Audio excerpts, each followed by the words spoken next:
Very good morning. City at 10 के साथ मैं हूं आपकी मेज़बान शाइस्ता रज़ा। आज के दिन का एक खूबसूरत सा आगाज़ करते हैं। हम देखते हैं कि जब भी आप सुबह सुबह अपने कामों पर निकलते हैं तो हम देखते हैं सड़कों पर जो है वो शदीद किस्म का ट्रैफिक का दबाव होता है, और ना सिर्फ शदीद ट्रैफिक का दबाव होता है बल्कि हर इंसान को जो है जल्दी होती है। और जो लोग रोज़ाना की बुनियाद पर सुबह ऑफिस जाते हैं, 9 बजे पहुँच रहे होते हैं, वहाँ पर हम लोग देखते हैं कि हमें कई हादसा जो हैं वो रोड्स पर होते हुए नज़र आ रहे होते हैं। और उसकी बुनियादी वजह जो है वो यही होती है कि इंसान जो है वो हमेशा जल्दी के चक्कर में थोड़ी सी देर जो है वो ज़्यादा काबिल बर्दाश्त है एज़ कम्पेयर टू आप अपनी जान को नुकसान पहुंचाएं या फिर आप किसी और की जान को नुकसान पहुंचाएं। और सुबह ही सुबह आपको जो है वो लोग गुत्थम गुत्था होते हुए भी नज़र आ रहे होते हैं, जिसकी वजह से सारा दिन जो है वो उनका ख़राब गुजरता है। तो आज के दिन का आगाज़ इसी एक अच्छी बात से करेंगे कि 2 मिनट लेट पहुँच जाएँ लेकिन खैर व आफ़ियत से अपनी मंजिल मकसूद पर पहुँच जाएँ, ये बहुत ज़रूरी है। अगर हम बात करें आज के दिन की, 8 अक्टूबर 2005 को हमने देखा कि एक क़यामत ख़ेज़ मनाज़र थे पाकिस्तान में जब जो है वो ज़लज़ला आया, और ज़लज़ले के बाद की सूरत हाल जो है वो किस कदर ख़राब थी। हमने देखा कि कई हज़ार लोग जो है वो लुक़मा अजल बन गए। 8:52 पर आने वाले ज़लज़ले ने ना सिर्फ पाकिस्तान को बल्कि दुनिया भर के लोगों को जो है वो परेशान कर दिया था, और उसके बाद रिकवर होने में लोगों को काफ़ी टाइम लग गया। और अभी भी अगर आप उन इलाकों में जाएं तो वहाँ पर आपको जो है नज़र आ रहा होता है और लोग आपको बता भी रहे होते हैं कि ये वो मकाम है या ये वो इमारत है, ये वो जगह है जहाँ पर जो है वो ज़लज़ला आया था। और साथ ही साथ जो है वो जगह जो है वो अभी भी उसकी तामीर उस तरीके से नहीं हो पाई है जिस तरीके से आप कह सकें कि ज़िंदगी जो है वो बैक टू नॉर्मल हो गई है। अगर हम देखें कि अगर इस कायनात में होने वाला हर वाक़या अल्लाह के हुक्म से ही अंजाम पाता है। जब तिबी कवानीन के तहत ये कारखाना हयात चल रहा है, इनका वज़ा करने वाला अल्लाह ही है। इंसान तो बस उनका इल्म ही हासिल कर सकता है। ज़िंदगी गुजारने के नतीजे में इंसान तरह तरह की बुराइयों में मुलव्वस हो जाता है। बाज़ इखलाकी बुराइयाँ ऐसी होती हैं जो कुदरती आफात को दावत देती हैं। ये अल्लाह की मेहरबानी है कि वो यकलख्त निस्तो नाबूद नहीं करता बल्कि पहले वार्निंग देता है ताकि इंसान संभल जाए और अपना तर्ज़ ज़िंदगी दुरुस्त कर ले। अल्लाह रब्बुल इज़्ज़त का इरशाद है कि इस बड़े अज़ाब से पहले हम इसी दुनिया में किसी न किसी छोटे अज़ाब का मज़ा चखाते रहेंगे, शायद कि ये अपनी बाग़ियाना रविश से बाज आ जाएं। हमने देखा है अक्सर लोग कह रहे होते हैं हम अपनी इर्द गिर्द रोज़ाना रोज़मर्रा की ज़िंदगी देखें, वहाँ पर भी ऐसा होता है कि लोग जो है वो हमें नज़र आ रहा होता है कि ये तो इतना अपनी ज़िंदगी में इंसान गलत काम करता है, इसकी पकड़ क्यों नहीं होती, अल्लाह इसको क्यों नहीं पकड़ता, या इस पर जो है वो उस तरीके से अजाब क्यों नहीं आता। लेकिन वो कहते हैं ना कभी कहीं ना कहीं ऐसा होता है कि अल्लाह ने उनकी जो रस्सी है वो ढीली की हुई होती है कि ठीक है, या इंसान को मौके दे रहा होता है, क्योंकि हम बड़ी चहीती कह लेंगे चहीते लोग हैं अल्लाह के, तो अल्लाह जो है वो ये रस्सी ढीली कर रहा होता है कि शायद जो है वो इंसान बाज आ जाए। लेकिन अनफॉर्चुनेटली लोग जो हैं, कुछ लोग ऐसे हैं जो कि सबक सीख जाते हैं अपनी गलतियों से, लेकिन कुछ ऐसे होते हैं जो कि गलतियां कर करके इतने अपने आप को ताकतवर समझने लगते हैं कि उनको लगता है कि वो जो हैं वो ज़मीन पर जो हैं उनसे बड़ा कोई भी नहीं है, जिसका जो है उनको सामना भी करना पड़ता है, उसके कॉन्सिक्वेंसेस भी होते हैं जिसको वो फेस करते हैं आगे चलकर, और वो इबरत का निशान बनते हुए भी हमने देखे हैं। आज के दिन का आगाज़ करेंगे कुछ ख़बरों के साथ जो कि इंतहाई अहम हैं, जिन पर बात करना बहुत ज़रूरी है।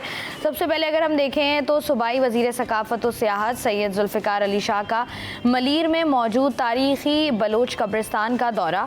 डिप्टी मेयर कराची सलमान अब्दुल्ला बलोच, रुकन सिंध असम्बली यूसुफ बलोच, रुकन सिंध असम्बली सलीम बलोच के हमरा सूबाई वज़ीर सैयद ज़ुल्फ़िकार अली शाह ने ये दौरा किया और तारीख़ी कब्रिस्तान की सूरत हाल और मसाइल पर सूबाई वज़ीर सैयद ज़ुल्फ़िकार अली शाह को ब्रीफ भी किया।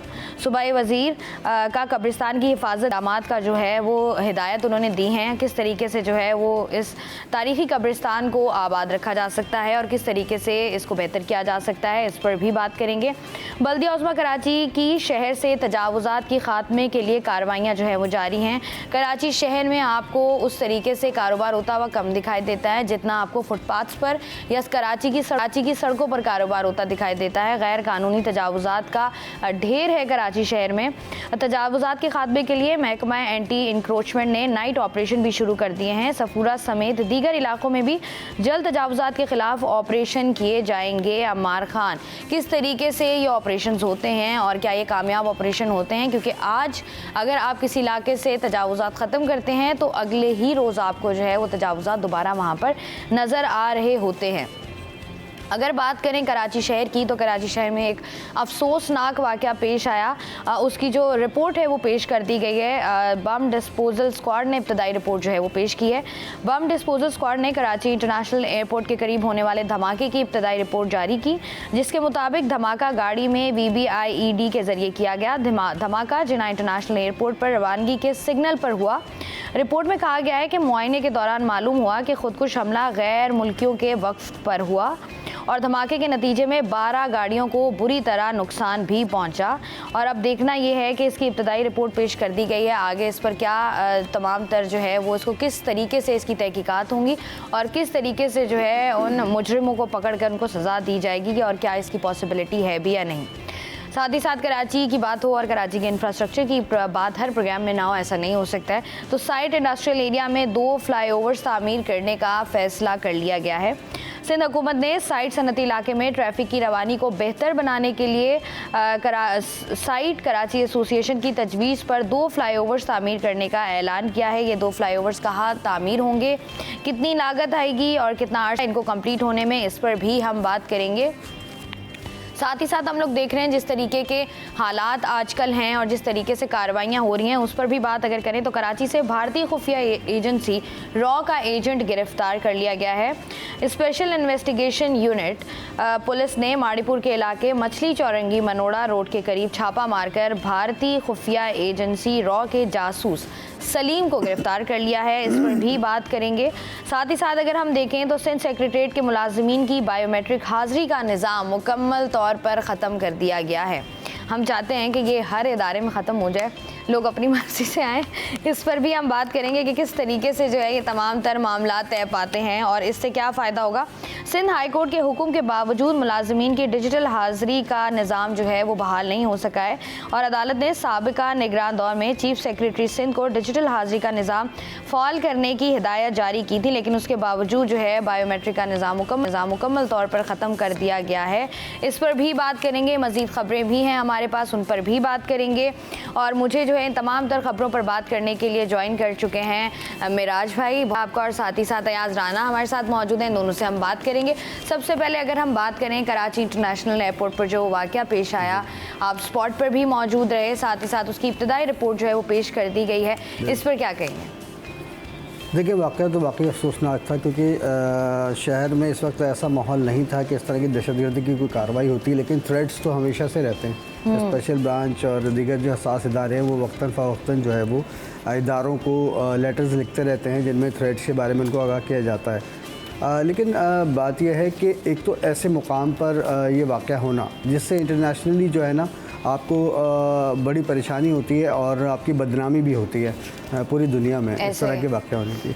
बहरहाल ये अफसोसनाक वाक़या पेश आया। एक धमाका हुआ जिसके नतीजे में जो है 3 अफराद जो है वो, जिसमें 2 गैर मुल्की भी शामिल थे, वो इसमें जान से गए अपनी। इसके अलावा 17 अफराद इसमें ज़ख्मी थे। गाड़ियाँ तकरीबन इसमें जो है 17 के करीब हैं जो कि कुछ जुज़वी तौर पे नुकसान हुआ है और कुछ गाड़ियाँ जो है वो बिल्कुल मुकम्मल तौर पर तबाह हुई हैं। अच्छा, इसमें इन्वेस्टिगेशन तो ज़ाहिर सी बात शुरू हो गई थी और अभी भी जारी है और जो आला पुलिस अफसरान है और तफ्तीशी टीमें हैं वो अभी भी जो है वो जाए वक़ूफ़ का मतलब दौरे कर रही है। शवाहिद पहले इकट्ठे कर लिए गए थे। BDS की 3 टीमों ने इस पर काम किया था। ईस्ट, वेस्ट और साउथ की तीनों टीमें यहाँ पर थीं जिन्होंने काफ़ी यहाँ पर वर्क किया और सर्चिंग और स्वीपिंग करने के बाद जो है शवाहिद इकट्ठे करने के बाद उनको फॉरेंसिक के लिए भिजवाया। उसकी एक उन्होंने इनिशियली रिपोर्ट जो है वो कल शाम में जारी कर दी थी, जिसमें उनका ये कहना था कि इसमें जो गाड़ी थी एक डबल केबिन जिसमें मुबैना तौर पर खुदकश हमलावर था, तो उसमें 70 से 80 किलोग्राम जो है वो बारूद था। तो एक तो बहुत बड़ी क्वांटिटी है, बहुत बड़ी क्वांटिटी है कि 70 से 80 किलोग्राम बारूद उसमें रखा गया। उसके बाद बिल्कुल ऐसे वक्त पर जबकि फ़्लाइट्स का टाइम था और लोग बाहर निकल रहे थे, उस वक्त उसका धमाका किया जाना। तो बहरहाल अब उन्होंने उसमें तफ्तीश का ज़ाहिर सी बात है दायरेकार बढ़ा दिया है। इसमें यह भी सामने आया है कि जो डबल केबिन पिकअप थी, इसके रजिस्ट्रेशन नंबर जो थी, इसके ज़रिए जब मालूमात की गई तो पता चला कि ये गाड़ी गुज़िश्ता 1 महीने पहले ही कराची से ख़रीदी गई थी और जो शाह फहद नामी एक शख्स ने ख़रीदी थी, जो कि वो नोशकी बलूचिस्तान का रिहायशी था। वो यहाँ से गाड़ी ख़रीदने के बाद ये भी इतलात हैं कि ईसा नगरी के पास एक जगह है, मुकाम है, जहाँ पर वो गाड़ी कई दिन खड़ी रही है। अच्छा। और उसमें ये सब कुछ तैयार किया जाता रहा है, उस गाड़ी को बनाया जाता रहा है। बात यह है कि हमारे इदारे, ज़ाहिर सी बात है, यहाँ हमने तो ये देखा है कि पुलिस को भी हर चीज़ की मालूमात होती है और हसास इदारों को तो और ज़्यादा मालूमात होती है, लेकिन इन तमाम इदारों की नाक के नीचे इस तरह से दहशतगर्दी के वाक़े का होना और इसी शहर के अंदर एक बारूद से भरी गाड़ी को तैयार किया जाना बहुत सारे सवालिया निशान जो है वो खड़े कर रहा है इनकी कारकर्दगी पर। लेकिन अफसोसनाक वाक़या था बहरहाल, और इसकी तफ्तीश अभी भी जारी है और उम्मीद है कि जल्द ही जो है इसके जो ज़िम्मेदार मुलज़िमान हैं, मज़ीद जो खुदकश हमलावर के साथी हैं, उनको गिरफ़्तार कर लिया जाएगा। अच्छा मिराज भाई, जो हमने देखा है तमाम तर मामला हम देख रहे हैं कि अगर हम उस रोड पर देखें जो कराची इंटरनेशनल एयरपोर्ट का दाखिली रास्ता कह लें, खारजी रास्ता कह लें, आपके 3 से तकरीबन 4 रास्ते वहाँ पर निकलते हैं। सीसीटीवी कैमरास का एक बात हुई कि वहाँ पर सीसीटीवी कैमरास उस तरीके से मौजूद नहीं है और अगर मौजूद हैं तो फ़ाल नहीं है, तो इसमें कितनी हकीकत है उस बारे में बताइएगा। ये बिल्कुल एक खुली हकीकत है कि इतने हसास मुकाम पर कैमरे नहीं हैं। 2 इदारे इसके ज़िम्मेदार हैं।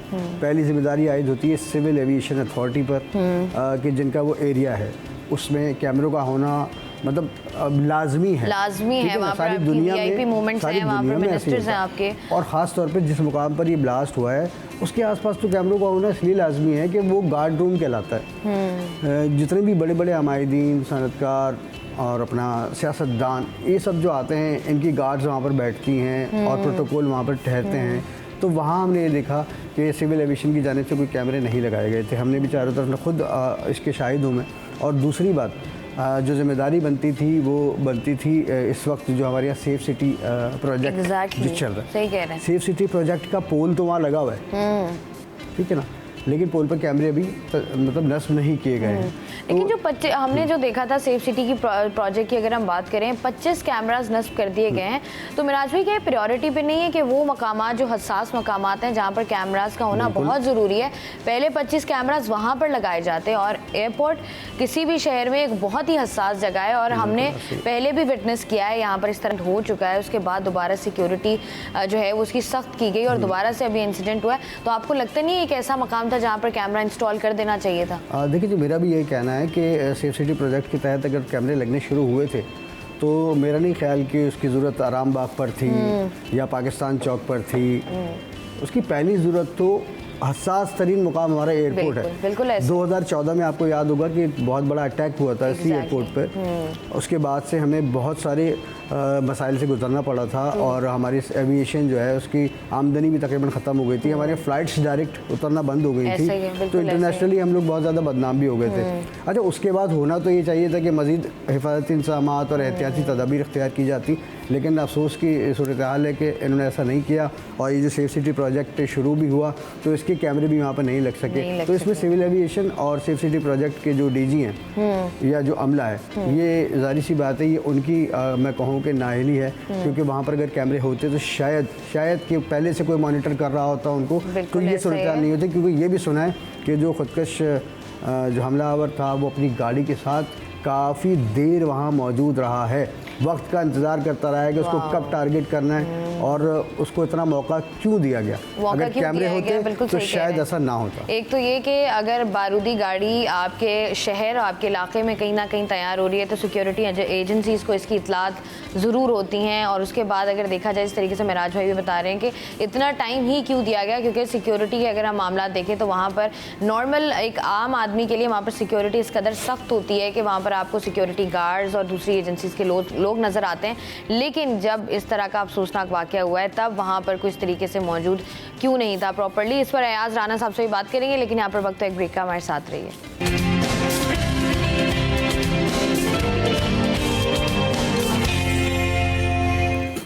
Welcome back ji. City at 10 में एक दफ़ा फिर से खुशामदीद। हम लोग बात कर रहे हैं कराची इंटरनेशनल एयरपोर्ट पर एक अफसोसनाक वाक़या पेश आया इतवार की रात को, और उसकी इब्तदाई रिपोर्ट जो है वो पेश कर दी गई, लेकिन बहुत सारे सवालिया निशान हैं जो कि आवाम के जहनों में भी है और साथ ही साथ उन लोगों के जहनों में भी आने चाहिए जिनकी ये जिम्मेदारी थी। अयाज राना साहब, आप इस तमाम तर सूरत हाल पर क्या कहेंगे? देखिए, मैं ये समझता हूँ जो अब तक जो रिपोर्ट सामने आ रही है, अगर वो गाड़ी ईसा नगरी पे कई दिन तक खड़ी रही और वहाँ पे बम उसमें इंस्टॉल हुआ है, तो ये सरासर नाअहली है हमारी पुलिस की कि एक गाड़ी वहाँ खड़ी हुई है और उसमें कोई काम, अगर कोई काम हो रहा होता है तो नज़र भी आता है। वो इलाका ऐसा है मंशियात फरोशों का जहाँ पे हमारी पुलिस नहीं जा सकती।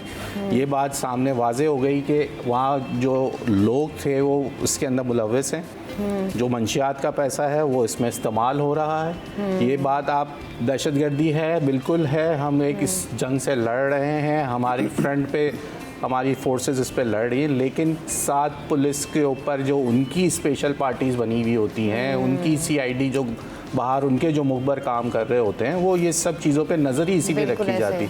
अब वो जो हमारा जो ये इलाका ईसा नगरी का हसास ही कहलाएगा ना, क्योंकि वहाँ मंशियात फरोश होती है। अगर आप मंशियात के पीछे कार्रवाइयाँ कर रहे होते और आपकी इसके ऊपर नज़र हो, इलाका SHO भी इसके अंदर फिर शामिल तफ्तीश होना चाहिए कि उसने क्यों नहीं इसके ऊपर नज़र रखी कि एक गाड़ी वहाँ खड़ी रही, वहाँ पे बम उसमें लगाया गया और उसके बाद वहाँ से वो निकली है। तो ये एक दिन का काम तो नहीं होगा। अगर ऐसा होगा तो 3 से 4 दिन तो उसने भी लिए होंगे। गाड़ी यहाँ से ख़रीदी गई, गाड़ी उसके बाद उसने अपने नाम ट्रांसफ़र कराई, कैश में यकीनन गाड़ी ली गई होगी, उसके बाद ये वहाँ पे गई है, उसके ऊपर पूरी वर्किंग है। आप ये देखें कोई एक दिन का काम नहीं है कि उठा गाड़ी लिया और घुस गया। और बारूदी मवाद भी तो है ना, वो बारूदी मवाद यहाँ आया, वो कैसे है, ये तमाम चीज़ें, इसका मतलब है ये एक इंसिडेंट नहीं है, ऐसी बहुत सारी चीज़ें भी मौजूद होंगी जो ये कार्रवाइयाँ मजीद हो सकती हैं। जो थ्रेड लेटर्स निकलते हैं हम समझते हैं कि वो ऐसे ही निकाल देते हैं, वो ऐसे नहीं निकालते। कहीं ना कहीं कुछ ना कुछ ऐसी खबरें होती हैं उनके पास कि ऐसा कुछ हो सकता है। अब जब हम ये देख रहे हैं कि हमारा रीजन इस वक्त हसास हुआ है, हमारे यहाँ एक बड़ी कॉन्फ्रेंस होने जा रही है 3 दिन की, उससे पहले हमारी तमाम सिक्योरिटी एजेंसीज तो काम कर रही हैं, तो पुलिस भी थोड़ा वॉर फुटिंग पे अपने आप को चीज़ों से निकले। वो जो रिवायती काम जो कर रही होती, जो उसने, अब मैं बोलना नहीं चाहता चैनल पे बैठ के कि वो जो अपनी उनकी जो एक टारगेट है वो अचीव करना है कि इतने पैसे जमा हो जाएं, इतना थाना चल जाए, मोबाइल के खर्चे निकल आए, लोगों के ये हो जाएं, उससे बाहर निकलें। ये महीना हमारे लिए क्रूशल है। इसके अंदर इस वक्त इंग्लैंड की टीम भी आपके मुल्क के अंदर मौजूद है। इस वक्त कराची शहर के अंदर तमाम दुनिया से आपके आर्टिस्ट आए हुए हैं, वो भी परफॉर्म कर रहे हैं। उसके बाद आप ये देख रहे हैं कि चाइनीज़ इन्वेस्टमेंट की बात हो रही है, शंघाई कॉन्फ्रेंस होने जा रही है। दुनिया की नज़रें, ख़ासकर आपका सबसे बड़ा अब्दी दुश्मन जो इंडिया है वो आ भी रहा है और वो इसके पीछे अपनी तमाम कार्रवाइयाँ करना भी चाहता है कि इसको सबोताश किया जाए। तो इस वक्त हमारे तमाम उन लोगों की भी, जो आवाम है उसकी भी जिम्मेदारी है कि वो कुछ इस तरह की मूवमेंट देखें तो फौरी अपने राब्ता करें, 15 के ऊपर इतला दें कि ये कुछ गैर मशकूक तरीके से यहाँ पे कार्रवाई हो रही है, कुछ समझ नहीं आ रहा। अब इलाके के लोगों की भी जिम्मेदारी है, एक शहरी जिम्मेदारी बनती है, हम सब पे ये जिम्मेदारी है कि इस तरह का कोई वाक़या होने से कबल कोई चीज़ अगर आपको मूवमेंट नज़र आए, आप अपने इदारों को फौरी आगाह करें। ये मैसेज देना भी ज़रूरी है, लेकिन हमारे यहाँ होता यही है कि लोग डरते इस चीज़ से कि जो आगाही देगा वही सबसे पहले रगड़े में आएगा कि भाई तुमने क्या देखा, पहले आ जाओ इधर बता दो। तो मसला ये भी है कि जो पहली फर्स्ट इंफॉर्मेशन दे रहा है तो उसको भी तहफ़्फ़ुज़ फराहम किया जाए, उसको भी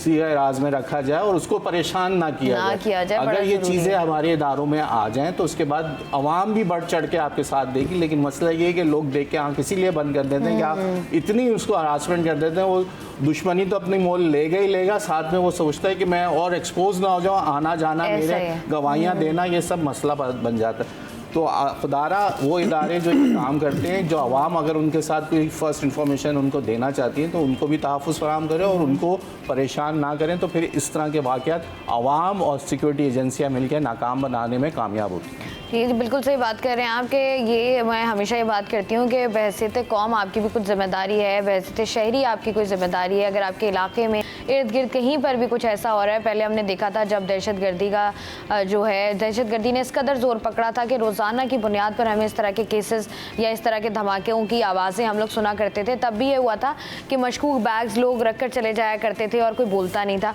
जिस तरीके से आज राना साहब ने अभी बात की अपने हमारे दुश्मन की, हमने देखा है कि अगर हम बात करें पुलिस की तो कराची से भारतीय खुफिया एजेंसी रॉ का एक एजेंट भी गिरफ्तार किया गया। अब SIU पुलिस के मुताबिक गिरफ्तार मुलजिम के कब्जे से जो है वो दस्ती बम, लॉन्चेस, 9mm पिस्टल और मुख्तलिफ महकमों के सर्विस कार्ड्स भी बरामद हुए हैं। जबकि SIU पुलिस ने रॉ के जासूस के कब्जे से मुख्तलिफ नामों के पासपोर्ट और शनाख्ती कार्ड्स भी अपने कब्जे में लिए हैं। SIU पुलिस ने मुलजिम के खिलाफ मुकदमा दर्ज करके तहकीकात का आगाज़ भी कर दिया है। आज आप बताइएगा मेराज भाई, क्या कहते हैं सूरत हाल पर? देखिए, जिस किस्म के हालात हैं, मतलब एक रोज़ कबल जो है वो हमारे इंटरनेशनल एयरपोर्ट के बाहर दहशतगर्दी का वाक़या होना, और जैसे कि अयाज़ भाई ने बताया कि हमारे कुछ इवेंट्स भी होने के लिए जा रहे हैं अभी, बिल्कुल ऐसा तो उस हवाले से बड़ा एक नाजुक सा मरहला है। और ऐसे में ही एक भारतीय जो है रॉ के एजेंट का भी गिरफ्तार होना, ये बड़ी अहम चीज़ें हैं कि हमारे यहाँ स्लीपर सेल्स जो हैं वो मौजूद हैं दहशतगर्दों के। ऐसा ही रीज़न ये है कि हमारे यहाँ हमेशा से जो बैरूनी ताकतें जो हैं, हमारी जो मुल्क दुश्मन ताकतें हैं, वो अपने एजेंट्स को यहाँ पर किसी न किसी तरह एक्टिव रखती हैं। अच्छा, वो एजेंट्स बाहर से एक्चुअल नहीं आते, वो लोग हमारे लोगों में से ही होते हैं। कोई गुर्बत के तो मजबूर हो जाता है, कोई किसी और वजह से, तो बहरहाल वो उनके स्लीपर सेल बन जाते हैं। अभी ये स्पेशल इन्वेस्टिगेशन यूनिट है, इसने कार्रवाई की है।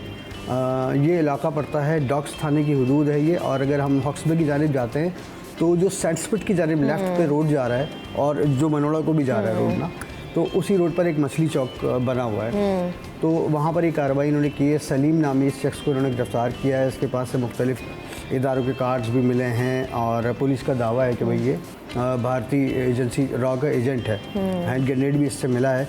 तो बहरहाल ये भी पुलिस की हम कहेंगे कि बहुत बड़ी कामयाबी है कि चलें, अगर यहाँ दहशतगर्दी का वाक़या हुआ उसमें मुलजिम गिरफ्तार नहीं हो सका, तो दूसरी जगह हमें एक ऐसी बड़ी गिरफ्तारी जो है वो सामने आई है। अब देखना ये है कि ये मुलजिम यहाँ कर क्या रहा था, क्योंकि ये इलाका है ना हॉक्सबे उसके तरफ का, यहाँ है माहीगीरों की बस्तियाँ। एग्जैक्टली। अच्छा, माहीगीरों में मामला ये होता है कि कभी कभार ये भी समंदर में खिलाफ वर्जी करते हैं, तो वो वहाँ वाले इनको गिरफ्तार कर लेते हैं, तो वहाँ वाले जब यहाँ आते हैं तो यहाँ वाले इनको गिरफ्तार कर लेते हैं। अच्छा, अब माहीगीरों में आपस में जो है ना बड़ी मोहब्बत होती है, फ्रेंडशिप हो। अच्छा, वो दोनों ये सोचते हैं कि हमारे साथ ज्यादती हुई है। ऐसा ही है, ठीक है ना, क्योंकि वो कहते हैं हम तो रोजी कमाने निकले। अच्छा, वो इसी मोहब्बत में, इसी मामलात में जो है एक दूसरे को शेल्टर भी दे लेते हैं। तो ये जो वाक़या जिसमें मुलजिम की गिरफ्तारी हुई है, तो ये अभी मतलब बहरहाल तहकीकात जारी है, क्योंकि हसास इदारों ने उसको पुलिस से ले लिया है। अब वो अपने तौर पर उसको तफ्तीश करेंगे, क्योंकि पुलिस ने गिरफ्तारी कर ली, लेकिन उसके बाद तो जिनका काम बनता है इदारों का, वो उन्होंने उसको अपनी तहवील में लिया है, उससे मजीद वो मालूमात करेंगे।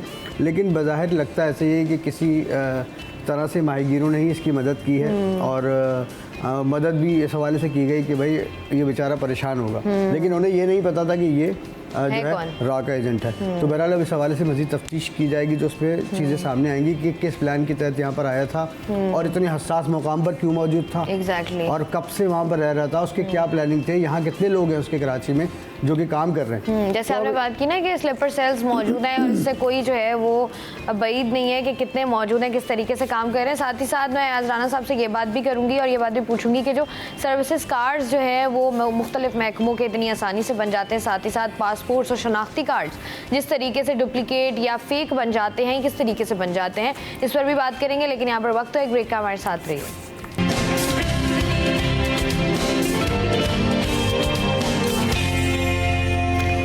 वेलकम बैक जी। बात कर रहे हैं हम मुख्तलिफ स्टोरीज़ पर, और जिस तरीके से ब्रेक पर जाने से पहले हम लोग बात कर रहे थे कि हम लोग देख रहे हैं कि थोड़े मामलात हसास हैं, उस तरीके से जिस तरीके से एक खौफ व हरास फैला हुआ है उसको दूर करने की भी मुमकिन कोशिशें की जा रही हैं। लेकिन साथ ही साथ जिस तरीके से हम बात कर रहे थे मिराज भाई से कि भारतीय एजेंट का पकड़े जाना, और साथ ही साथ ये जो मुख्तलिफ जाली दस्तावेज़ात बड़ी आसानी से बन जाती हैं या ये पकड़ में क्या आती हैं, मुख्तलिफ महकमों के सर्विसेज कार्ड्स का बन जाना, आपकी शनाख्ती शनाख्ती कार्ड का बन जाना, आपके पासपोर्ट का बन जाना, क्या ये इतना आसान है? इस पर हम अयाज राना से बात करेंगे। अयाज भी बताइएगा कि ये इतनी आसानी से बन जाता है और पकड़ा भी नहीं जाता? देखें, ये ज़रूरी नहीं है कि उसी इदारे से वो कार्ड बना हो। रॉ वो एजेंसी है जो आपकी ISI, जिसको हम आपकी जो ISI की दुनिया की टक्कर पे ये रॉ उनकी आती है, उनकी नंबर 1 एजेंसी मानी जाती है इंडिया की। तो ये जब एजेंसीज काम कर रही होती हैं, उसके पीछे पूरी एक प्लानिंग होती है। ये एक दिन का काम नहीं होता। उनके पास चीज़ें होती हैं, उनके पास वसाइल होते हैं। वो चीज़ें ज़रूरी नहीं है कि इन्हीं इदारों से बन के आएँ। वो अपने मुल्क से वो चीज़ें बनाने के बाद, वो चीज़ें उनके पास जब मिल जाती हैं, चीज़ें वो देख लेते हैं, वहाँ से बनाने के बाद उनको यहाँ भेजी जाती है। ना उसका कोई रिकॉर्ड होगा यकीनन, ना किसी इदारे से वो बनी होगी। एक बात ज़रूर है कि आपने एक चीज़ अगर नोट की हो, वो जिसको पकड़ा है रॉ का एजेंट, उसका नाम मुसलमान है, सलीम, अगर मैं गलत नहीं हूँ तो सलीम नाम उसको दिया है। अब होता ये है कि आपको जब ये माहीगीर जैसे अगर इस तरीके से आए, तो वहाँ के ये जो एजेंट्स होते हैं वो अपने आप को मुसलमान यहाँ आने के लिए बताते हैं, और वो अपने आप को वहाँ पे बहुत डिप्राइव बताते हैं कि हमारे साथ मुसलमानों के साथ जो है भारत में, इंडिया में बहुत जुल्म होता है। मैं वहाँ से परेशान होके भाग के आया हूँ, मेरे पीछे मुझे कत्ल करने की साजिश थी, मुझे ये माहीगीर यहाँ ले आया, मुझे यहाँ पनाह चाहिए। तो इस तरीके से इमोशनली ब्लैकमेल भी करते हैं आपको, मुझको, हमारे इमोशन से खेलते हैं। लेकिन ये खुद बहुत ट्रेंड एजेंसी के लोग होते हैं, इनके पास चीज़ें होती हैं, लेकिन हम इमोशंस में बह जाते हैं कि यार मुसलमान है, वहाँ उसके साथ जुल्म हो रहा होगा, यहाँ उसको इस तरीके से यहाँ पे लोग उनको पनाह देने पे राज़ी होते हैं। किसी की कोई इंटेंशन नहीं होती। अगर इन चीज़ों के ऊपर आप जाएँ, चीज़ें देखें, तो लोग इस तरीके से हमें इमोशंस से खेला जाता है, और ये लोग इस चीज़ के माहिर होते हैं। जो ये सीक्रेट एजेंट्स जो ये काम करते हैं दुनिया में, ये बहुत ही हाईली प्रोफेशनल्स होते हैं। ये वो भी नहीं जो फौजी या उससे बहुत आगे के लोग होते हैं, ट्रेनिंग बड़ी डिफरेंट होती है, और ये बहुत ही इनके जो ये बहुत मोराल इनके बहुत ऊंचे होते हैं, ये कुछ भी कर जाते हैं, ये वो लोग होते हैं। तो ये जैसे हमारे एजेंट्स दुनिया में माने जाते हैं, तो इसी तरीके से और दुनिया की एजेंसीज के भी एजेंट्स हैं। तो इसमें ये बात नहीं है कि हमारा मुल्क में ही लोग गद्दार हैं या इदारे गद्दार हैं, उनके पीछे भी काम हो रहा है, उनके पीछे वसाइल हमसे ज़्यादा हैं।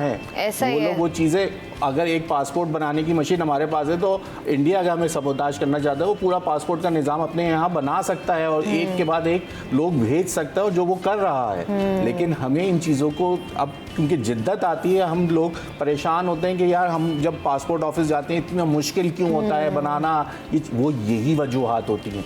अगर हर चीज़ इतनी आसानी से बनने लग जाए तो फिर हर कोई आके बना लेगा। तो इदारों में जो वहाँ पे बैठे हुए लोग हैं, वो आपको नहीं जानते कि आप 70 साल से यहाँ रहते हैं, वो आपसे प्रूफ ऑफ आइडेंटिटी मांगते हैं कि आप अपना पूरी ट्रेल बता दें कि हाँ जी आप पक्के पाकिस्तानी हैं। सलीम बन के जाके वहाँ पे पासपोर्ट बनाना इसीलिए मुश्किल होता है, या ID कार्ड में नादरा अगर आपको परेशान करता है, तो ये वो वजूहात हैं जिसकी वजह से वो लोग भी थोड़ा सा, हर कोई आदमी जो इस पोस्ट पे बैठा हुआ है, वो उसकी जिम्मेदारी होती है कि वो पूरी जांच पड़ताल करने के बाद किसी का ID कार्ड बना के या पासपोर्ट बना के देता है। तो लोग जो अब जब ये वाक़यात होते हैं कि हम पहले बात करें तो लोगों को समझ नहीं आती। हाँ, इस वक्त ये बात की आगाही देना ज़रूरी है कि ये वो वजूहात हैं जो ये इदारे कहते हैं ना कि काम नहीं करते, वो काम कर रहे होते हैं। वो सिर्फ आपसे प्रूफ इसीलिए मांगते हैं कि कोई ऐसा आदमी जो हमारे बीच में बैठ जाए, और ट्रिपल सेल का आदमी हो या किसी एजेंसी, मुल्क के दुश्मन एजेंसी का आदमी हो, उसकी चीज़ें हमारे यहाँ कोई लीगली तौर पे ना बन जाए। हाँ, जाली बना सकते हैं वो जैसे भी बनाए, लेकिन लीगली बन जाए तो उसको फिर पकड़ना, उसका आमदोरफ्त उसके लिए आसानी हो जाएगी। और एयरपोर्ट पे कोई ऐसी फिर कोई उसके पास, आपके पास कोई आला नहीं होगा कि आप बोल सकें कि ये जाली है कि नहीं, अगर वो ओरिजिनल पासपोर्ट उसके पास है। और इस तरीके से अब तो हम देखते हैं कि जिस तरीके से पेपर्स बनाए जाते हैं, जाली पेपर्स, वो तो असली से ज़्यादा असली लग रहे होते हैं। ये वाली सूरत हाल भी होती है। लेकिन आपको लगता नहीं है ऐसे भी, जैसे हम बात कर रहे हैं कि आपको नहीं पता कि हम जो, जैसे आप पहले बात कर रहे थे कि लोग हमारे, कुछ लोग आपके इमोशंस के साथ खेलते हैं, आपको इमोशनली ट्रैप करते हैं। अब एक तरफ हम कहते हैं कि हमारे यहाँ जो है वो बिल्कुल ही दीद लिहाज वो ख़त्म हो गया है, दूसरे हम जो है वो बड़ा सेफ़ खेलते हैं, या हम अगर किसी से बात कर रहे हो तो हम बड़े मोहतात रहते हैं।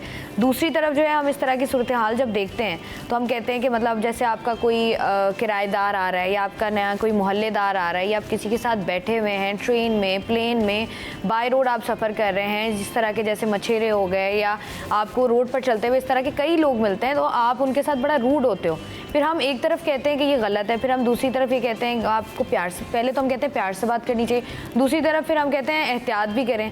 अब लोग भी बेचारे कहते हैं हम क्या करें। देखिए, अब एक आदमी अगर आपको ये बॉर्डर लाइन पे मिल रहा है और वो ये कह रहा है कि मैं वाज़े कह रहा है कि मैं मुसलमान हूँ और मैं वहाँ से भारत से निकल के यहाँ आ रहा हूँ, या मैं यहाँ पे था, मैं वहाँ चला गया, वहाँ मैं किसी जुल्म का शिकार हुआ, वहाँ से मैं बचा के यहाँ आ गया, तो ये तमाम चीज़ें आपके देखें लाशौरी में एकदम आपका दिमाग टिन टिन बत्ती बस जलनी शुरू हो जाती है यार कि ये आदमी सही है या नहीं है। आपका मेरा एक डोमेस्टिक सफ़र करना या यहाँ के लोकल के साथ होना वो एक अलग मैटर है। अगर ये कहीं समंदर में, कहीं अगर किसी बॉर्डर एरिया के पास या कहीं भी, चाहे बलूचिस्तान का बॉर्डर एरिया है, चाहे आपका कोई लाहौर का बॉर्डर एरिया के पास की बात कर रहे हैं, या समंदरी हदूद के अंदर कोई बॉर्डर एरिया जो मछेरे जाते हैं, तो उसमें तो कोई लाइन समंदर में तो नहीं खींचेंगी ना, वहाँ तो नज़र नहीं आ रहा कि आपकी कोई लाइन खींची, आप वहाँ चले गए, यहाँ चले गए। वो एक इशारा है, एक पता चलता है कि भाई इतने नॉटिकल माइल्स तक आपने जाना है, उसके बाद उनकी हदूद शुरू हो जाएगी। बिल्कुल ऐसे ही वहाँ पर आपको चीज़ें ऐसी होती हैं कि जहाँ आपके बॉर्डर एरियाज या जहाँ पे आप समझ सकते हैं पोर्ट एरियाज, अब कराची शहर के पोर्ट एरिया के करीब है, तो वो अब वो पकड़ा भी उसी मछेरी आबादी के पास, मछेरे जहाँ रहते हैं वहाँ पकड़ा गया, तो वहाँ के लोगों पर जिम्मेदारी है। बात कर रहे थे ना कि वहाँ पर इस तरह होता है कि क्योंकि समुद्री हुदूद का इस तरीके से तयन नहीं किया गया, तो कभी ऐसा होता है कि कोई समुद्री तूफान आता है या कुछ तरह के मामलात होते हैं, तो कभी कश्ती जो है वो भारत का बॉर्डर क्रॉस कर जाती है, कभी भारतीय जो हैं वो हमारी लाइन से आगे आ जाते हैं, तो ये मुश्किलात का सामना करना पड़ता है। लेकिन बस एक बात है कि थोड़ी सी अवेयरनेस हो, थोड़ा सा ज़रा जाग कर जिएं, ताकि आपको पता हो कि आपके इर्द गिर्द क्या हो रहा है। जिस भी बंदे से आप बात कर रहे हैं या इस तरह की कोई भी मशकूक एक्टिविटी आपके चारों अतराफ में कहीं भी हो रही हो, चाहे आपका घर हो, मोहल्ला हो, कारोबार हो, बिजनेस हो, जहाँ काम करते हैं वहाँ हो, तो ज़रूर इतला करें।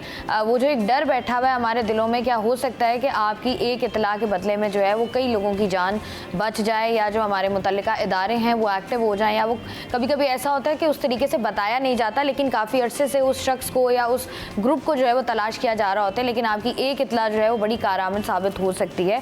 मज़ीद ज़रा आगे बढ़ते हैं। हमने देखा है कि कराची शहर की अगर हम बात करें, तजावुज़ात का ढेर है कराची शहर में। बल्दिया उस्मा की जानिब से जो है वो एक दफ़ा फिर से जो है इसके खिलाफ कार्रवाइयों का आगाज़ कर दिया गया है। सफूरा समेत दीगर इलाकों में भी जल्द तजावुज़ात ख़त्म के खिलाफ ऑपरेशन होगा और इसको ख़त्म कर लिया जाएगा, और शहर से तजावुज़ात के खात्मे के लिए हर मुमकिन इक़दाम जो हैं वो उठाएंगे सीनियर डायरेक्टर एंटी इंक्रोचमेंट। और तजावुज़ात जो कायम करने वाले लोग हैं उनके ताल्लुकात के बारे में अगर आप सुनेंगी तो आप भी हैरान रह जाएंगी कि ये तो बेचारे KMC वाले तो कुछ भी नहीं है।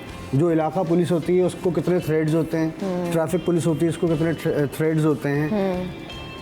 इस्लामाबाद तक से फ़ोन आ जाता है कि भाई ये ट्रू सही स्टॉल लगाया हुआ है और तो इसको तंग ना किया जाए। ऐसा ही है, बिल्कुल सही है। जहाँ सूरत ये हो कि ताकत का तवाज़ुन इतना हो जाए कि इस्लामाबाद से बैठकर एक फ़ोन SHO एक फिरोज़ाबाद को आ रहा हो, तो वो तो बेचारा परेशान होकर डरेगा, कहेगा छोड़ भाई इस पर्स वाले को, अच्छा इस पर्स वाले को छोड़ दिया तो 4 और बैठ जाएंगे। ऐसा ही। अच्छा वो ये कहेंगे भाई इसको क्यों बिठाया हुआ है। अच्छा अब ये सारी सूरत में होता ये है कि पुलिस को तो पैसे मिल रहे होते हैं अपने, देखिए KMC पुलिस, ट्रैफिक पुलिस तीनों की बीट्स होती है, ठीक है ना।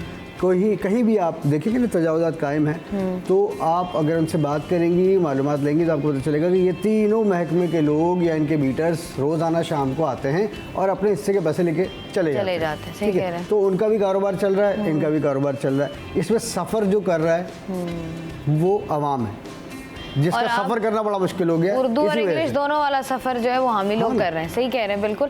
और जब ये खुद फंसते हैं, कहीं ये अपनी वर्दी ना पहनी हुई इन्होंने ट्रैफिक पुलिस वालों ने, और खुद ऐसी ट्रैफिक में जाके फंस जाए ना तजावुज़ात हो, तो फिर आप इनके ज़रा वहाँ पर खड़े होकर बयानात सुना करें कि ये गैर कानूनी है, तो ये है, तो ये वो है, लेकिन वही भूल जाते हैं कि अभी शाम में पैसे लेकर आए वहीं से इसी काम के। लेकिन जैसे आप बात करें इनकी बीट्स बंदी हुई हैं, पार्किंग की इनकी बीट बंदी हुई है, तजावुज़ात की इनकी बीट बंदी हुई है। कोई बेचारा तो खैर नहीं, कोई अगर कानून की खिलाफ वर्जी कर रहा है उसका चालान ये काट देते हैं, किसी का हेलमेट नहीं है उससे पैसे ये ले लेते हैं। मुझे पता है ये इतने पैसे लेकर आज तक मैंने किसी ट्रैफिक सार्जेंट का 2000 का बंगला नहीं देखा।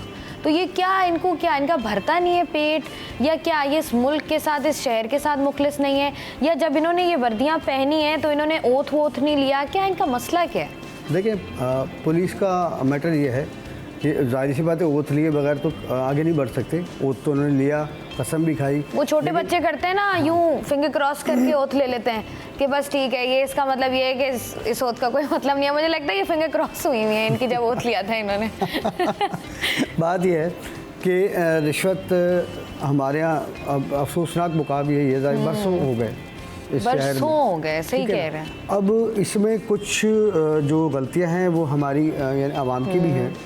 देखिए, अगर मैं अपने घर से अपनी बाइक या गाड़ी के कागजात लेके नहीं निकलूँगा, मेरे पास लाइसेंस नहीं होगा, ठीक है, और मेरे जहन में ये होगा कि यार खर्चा पानी दे के निकल जाऊँगा मैं, जब मेरी सोच ये होगी और फिर उसके बाद मेरे बच्चों की भी सोच मुझसे ही मुंतकिल होगी, ऐसा ही ठीक है ना, वो मुझे देख के ही आगे बढ़ेंगे। तो हमारे प्रॉब्लम ये कि हमारे यहाँ बरसों में करप्शन के जो मामलात हुए हैं उनके बढ़ने की वजूहात ही यही हैं कि हमने ना तो आगे आने वाली नस्ल के लिए सोचा, ना अपने लिए सोचा। आज जब पुलिस जो है, जाहिर सी बात है, उसको तो पैसे मिल रहे हैं तो वो ले रही है। और जहाँ तक आपने बात की कि किसी का मैंने बंगला नहीं देखा, तो अब ये तो किसी ने भी नहीं देखा। अब बंदा रहता कराची में, काम कराची में कर रहा है, ठीक है, और फैसलाबाद में अगर उसने ज़मीन ले ली है तो हमें तो नहीं पता। तो ऐसा हो नहीं सकता कि ज़मीन ना ली हो। कहने वाला था, अगर लोकल पुलिसिंग होगी तो आपको पता चलेगा कि यहाँ कहाँ पे उसने बंगला लिया। जब यहाँ की लोकल पुलिस ही नहीं है, आपको पता क्या है, वो गाँव देहात में जहाँ का है वहीं पे ले, पता नहीं कहाँ बन गए वो बंगले जो हमें नजर ना आए सारी जिंदगी। लेकिन हम इंग्लिश वाला सफ़र भी कर रहे हैं, उर्दू वाला सफ़र भी कर रहे हैं। उम्मीद यही है कि कराची शहर के ये मसाइल एटलीस्ट ख़त्म हो सकें, और ये जो कार्रवाइयाँ होती हैं और ये जो प्रेस कॉन्फ्रेंसेस करके बताया जाता है कार्रवाइयों का, इस पर जो है वो एक्चुअल में प्रैक्टिकल वर्क हो, ताकि हमारे लिए भी आसानी हो सके। अयाज राना साहब और मेराज अख्तर साहब दोनों मेरे साथ स्टूडियो में मौजूद थे। प्रोग्राम का सिलसिला जारी है, हम वक्त एक छोटी सी ब्रेक का हमारे साथ रहिए।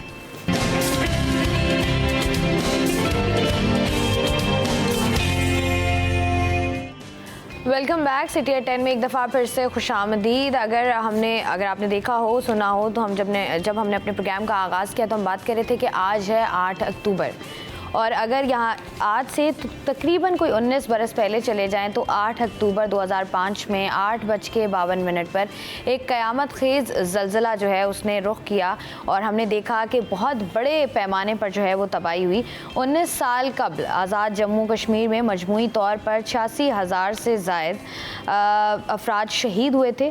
ज़लज़ले ने खैबर पख्तूनख्वा के इलाकों को भी जद में ले लिया था, और खैबर पख्तूनख्वा और आज़ाद कश्मीर के इलाकों में मजमूई तौर पर 86,000 से ज़ायद अफराद लुक़माए अजल बन गए। दारुल हुकूमत मुज़फ़्फ़राबाद समेत आज़ाद जम्मू कश्मीर भर में शोहदाए ज़लज़ले की बरसी आज मनाई जाएगी। मुज़फ़्फ़राबाद में मरकज़ी तकरीब यूनिवर्सिटी ग्राउंड में मुनक़्क़िद होगी। तकरीब में वज़ीर आज़म, वज़रा, चीफ सेक्रेटरी और IG पुलिस समेत दीगर अफराद शिरकत करेंगे। सुबह 8:52 पर 1 मिनट की खामोशी भी इख्तियार की जाएगी। वज़ीर आज़म यादगार शोदा पर फूल चढ़ाएंगे और इस मौके पर पुलिस के दस्ते सलामी भी पेश करेंगे।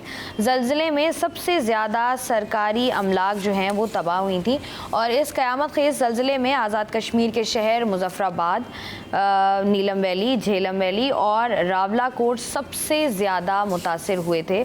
अगर आज भी आप लोग इन तमाम तर जगहों पर जाएँ और इनको विज़िट करें तो आपको नज़र आता है कि वो जो आप कह लें निशानात या वो जो मकामात तबाहाली का शिकार हुए उस वक्त 19 बरस पहले, आज भी कहीं ना कहीं वो अपनी कहानी आपको ख़ुद सुनाते हैं।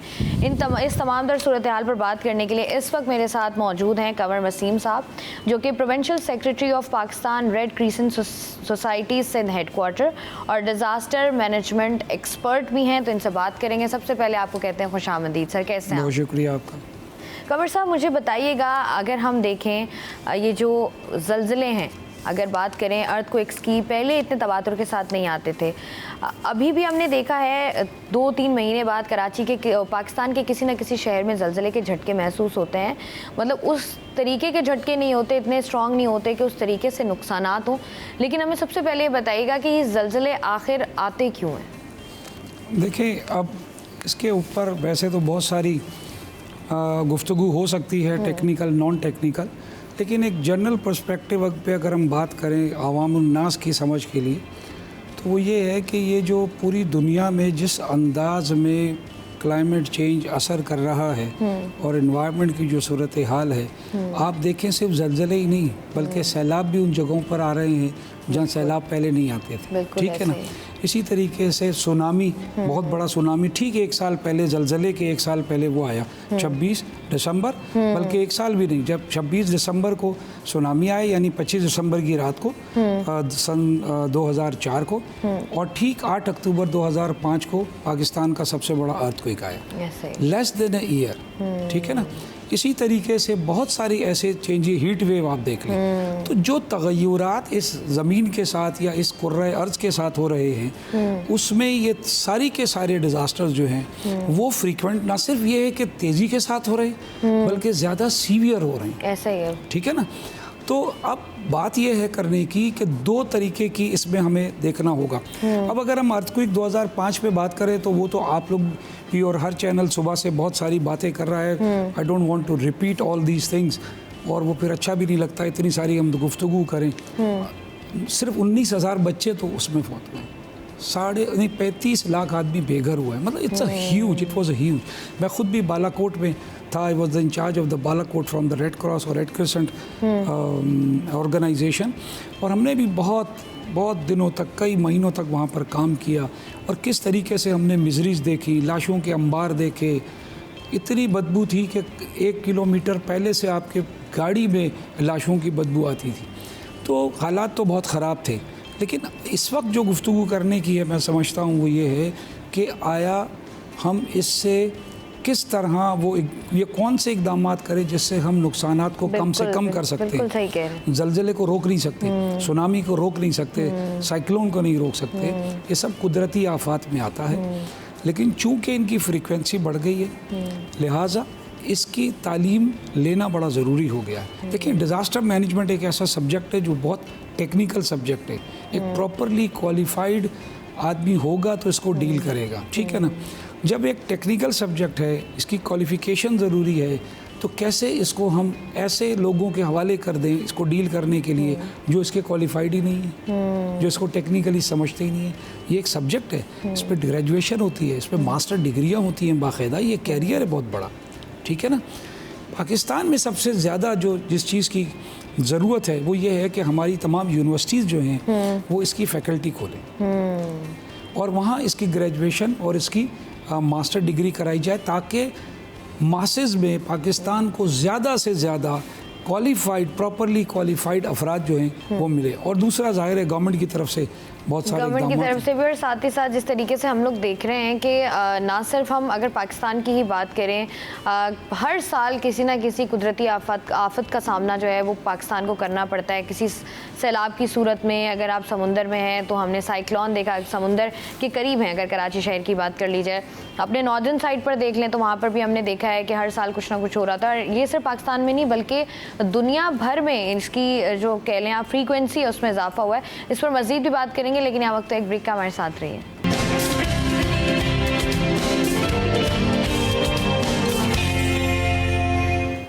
वेलकम बैक जी। प्रोग्राम में हम लोग बात कर रहे हैं उन कुदरती आफात की जिनका सामना जो है वो पाकिस्तान कर रहा है, और साथ ही साथ दुनिया भर में कहीं ना कहीं किसी न किसी सूरत हम देख रहे हैं कि कहीं बहुत ज़्यादा जो है वो सैलाब की सूरत हाल है, कहीं पर साइक्लोन आ रहे हैं, वो जो क्लाइमेट चेंज वाला जो वेदर है, वो क्लाइमेट चेंज वाला जो माहौल है वो हुआ है। उसी पर हम बात कर रहे हैं कि किस तरीके से जो है इंसान, हम सब लोग जो हैं वो इस नहज पर पहुँच गए हैं कि इस तरीके के डिज़ास्टर्स का हमें सामना करना पड़ रहा है।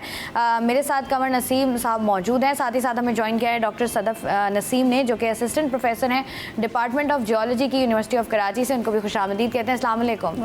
मुझे बताइएगा डॉक्टर साहिबा, जिस तरीके से हम बात कर रहे हैं डिज़ास्टर्स की, किस तरीके से ये डिज़ास्टर्स जो हैं वो आते हैं और किस तरीके से इसकी रोकथाम मुमकिन है, इस पर क्या कहेंगी आप? डिज़ास्टर में इसमें बहुत सारी चीज़ें इंक्लूड होती हैं। अगर हम नेचुरल डिज़ास्टर की बात करें, इसमें फ्लड्स भी हैं, सुनामीज़ भी हैं, अर्थक्वेक भी हैं। तो अगर हम अर्थक्वेक की बात करें तो अर्थक्वेक जो है वो आप उसके पेशेंट को ही नहीं कर सकते, आप नहीं बता सकते कि किस वक्त आ सकता है। हम कुछ बिल्डिंग्स ऐसी बना सकते हैं उसी के अकॉर्डिंग कि आप जो है वो उसकी जो शेकिंग मूवमेंट होती है वो आप उसको रोक सकें, वो उसको सस्टेन कर सकें। इसके अलावा हमारे पास जिस तरह सुनामीज़ हैं तो सुनामीज़ के लिए हमारे पास वार्निंग सिस्टम होता है कि हम वार्निंग सिस्टम के ज़रिए जो है वो लोगों को बता देते हैं। या अगर साइक्लोन्स आते हैं तो साइक्लोन्स भी आप उसमें ऑलरेडी जो कुछ प्रिकॉशनरी मेजर्स होते हैं वो ले सकते हैं, पूरा एरिया वहाँ से खाली करा सकते हैं। तो जितने भी नेचुरल डिज़ास्टर होते हैं उनकी बाकायदा एक प्रॉपर मैनेजमेंट उसकी की जाती है। सही, उसी मैनेजमेंट को अगर हम फॉलो करें तो उसमें हमारे पास जो लाइफ लॉस होता है उसको हम रिलेटिवली कम कर सकते हैं, या उसको बेहतर तरीके, या हमारे पास बिल्डिंग का लॉस हो रहा है, उन तमाम चीज़ों को हम प्रॉपरली मैनेज जो है सर्टेन प्रिकॉशंस के साथ और सर्टेन मेजर्स लेते हैं जिसकी बेस पे हम इसको जो है वो कंट्रोल कर सकते हैं या उनको कम कर सकते हैं। जिस तरीके से आप बात करिए ना कि ये दुनिया भर में हमने देखा है कि अगर कहीं पर ज़लज़ला आ रहा है और फ्रीक्वेंटली आ रहा है तो वहाँ पर हमने देखा है कि उन्होंने अपने जो शहर या अपने मुल्क का इंफ्रास्ट्रक्चर कुछ इस तरीके से बनाया है कि उसकी वो जो बात करी थी हम बिल्डिंग्स को इस तरीके से डिज़ाइन किया हुआ है कि अगर इस तरह का कोई ज़लज़ला आए तो उसकी जो है वो आप फ्रीक्वेंसी कह लें, फ्रीक्वेंसी तो खैर नहीं, उसकी जो आप एक शिद्दत कहते हैं उसको थोड़ा सा कंट्रोल किया जा सकता है। कुदरती आफात हैं उनको मुकम्मल तौर पर तो कंट्रोल नहीं किया जा सकता। कंवर साहब मुझे बताइएगा कि अगर हम देखें, हम बात कर रहे थे ब्रेक पर जाने से पहले भी डिज़ास्टर्स के हवाले से, किस तरीके से इसका कंट्रोल मुमकिन है। और जो पाकिस्तान में हम लोग अगर स्पेशली बात करें, जिस तरीके से सैलाब आ रहे हैं, जिस तरीके से सुनामी या ज़लज़ले आ रहे हैं, ये इनकी कोई वजूहात होती हैं, क्यों आते हैं? देखिए, हर एक की अलग अलग अपनी अपनी वजूहात हैं, ठीक है ना। ज़ाहिर है अर्थक्वेक का एक अपना मैकेनिज़्म है, उसका एक अपना सेस्मोलॉजी है पूरी उसकी, और इसी तरीके से सैलाब की और उसकी है। तो इसकी जो तदारुक है वो बहुत बहुत अहम है, हर एक का अपना अपने हिसाब से। ज़ाहिर है साइक्लोन है वो फिर कोस्टल एरिया की बात हो रही है, इसी तरह सुनामी है वो भी कोस्टल एरिया की बात होती है, उसकी एक अपना लाइफ है, एक अपना स्टाइल है, अपना एक हैबिटेट है उसका। अर्थक्वेक तो पूरा का पूरा शहर भी हो सकता है और पूरा का पूरा चंद सेकंड के अंदर। देखिए ना 2005 का अर्थक्वेक 45 सेकंड का था। एग्जैक्टली 45 सेकंड में पूरी की पूरी दुनिया बदल गई वहाँ के लोगों की। तो ये तो जैसे मैडम ने अभी कहा कि उसकी अर्थक्वेक की तो कोई बहुत पहले से प्रोडक्शन नहीं हो सकती। अब आजकल भी इतना आ गया है कि शायद आप चंद मिनट पहले ये पता लगा लें कि something is going wrong underneath, लेकिन चंद मिनट में क्या होगा, ऐसे ठीक है ना। तो हाँ, अलबत्ता सुनामी जो है, सुनामी खुद एक पैदावार है जलजले की। समंदर के नीचे अगर अर्थक्वेक आए जो उस लहर को उठा दे जिससे सुनामी जनरेट हो, that is earthquake. Basically it's earthquake.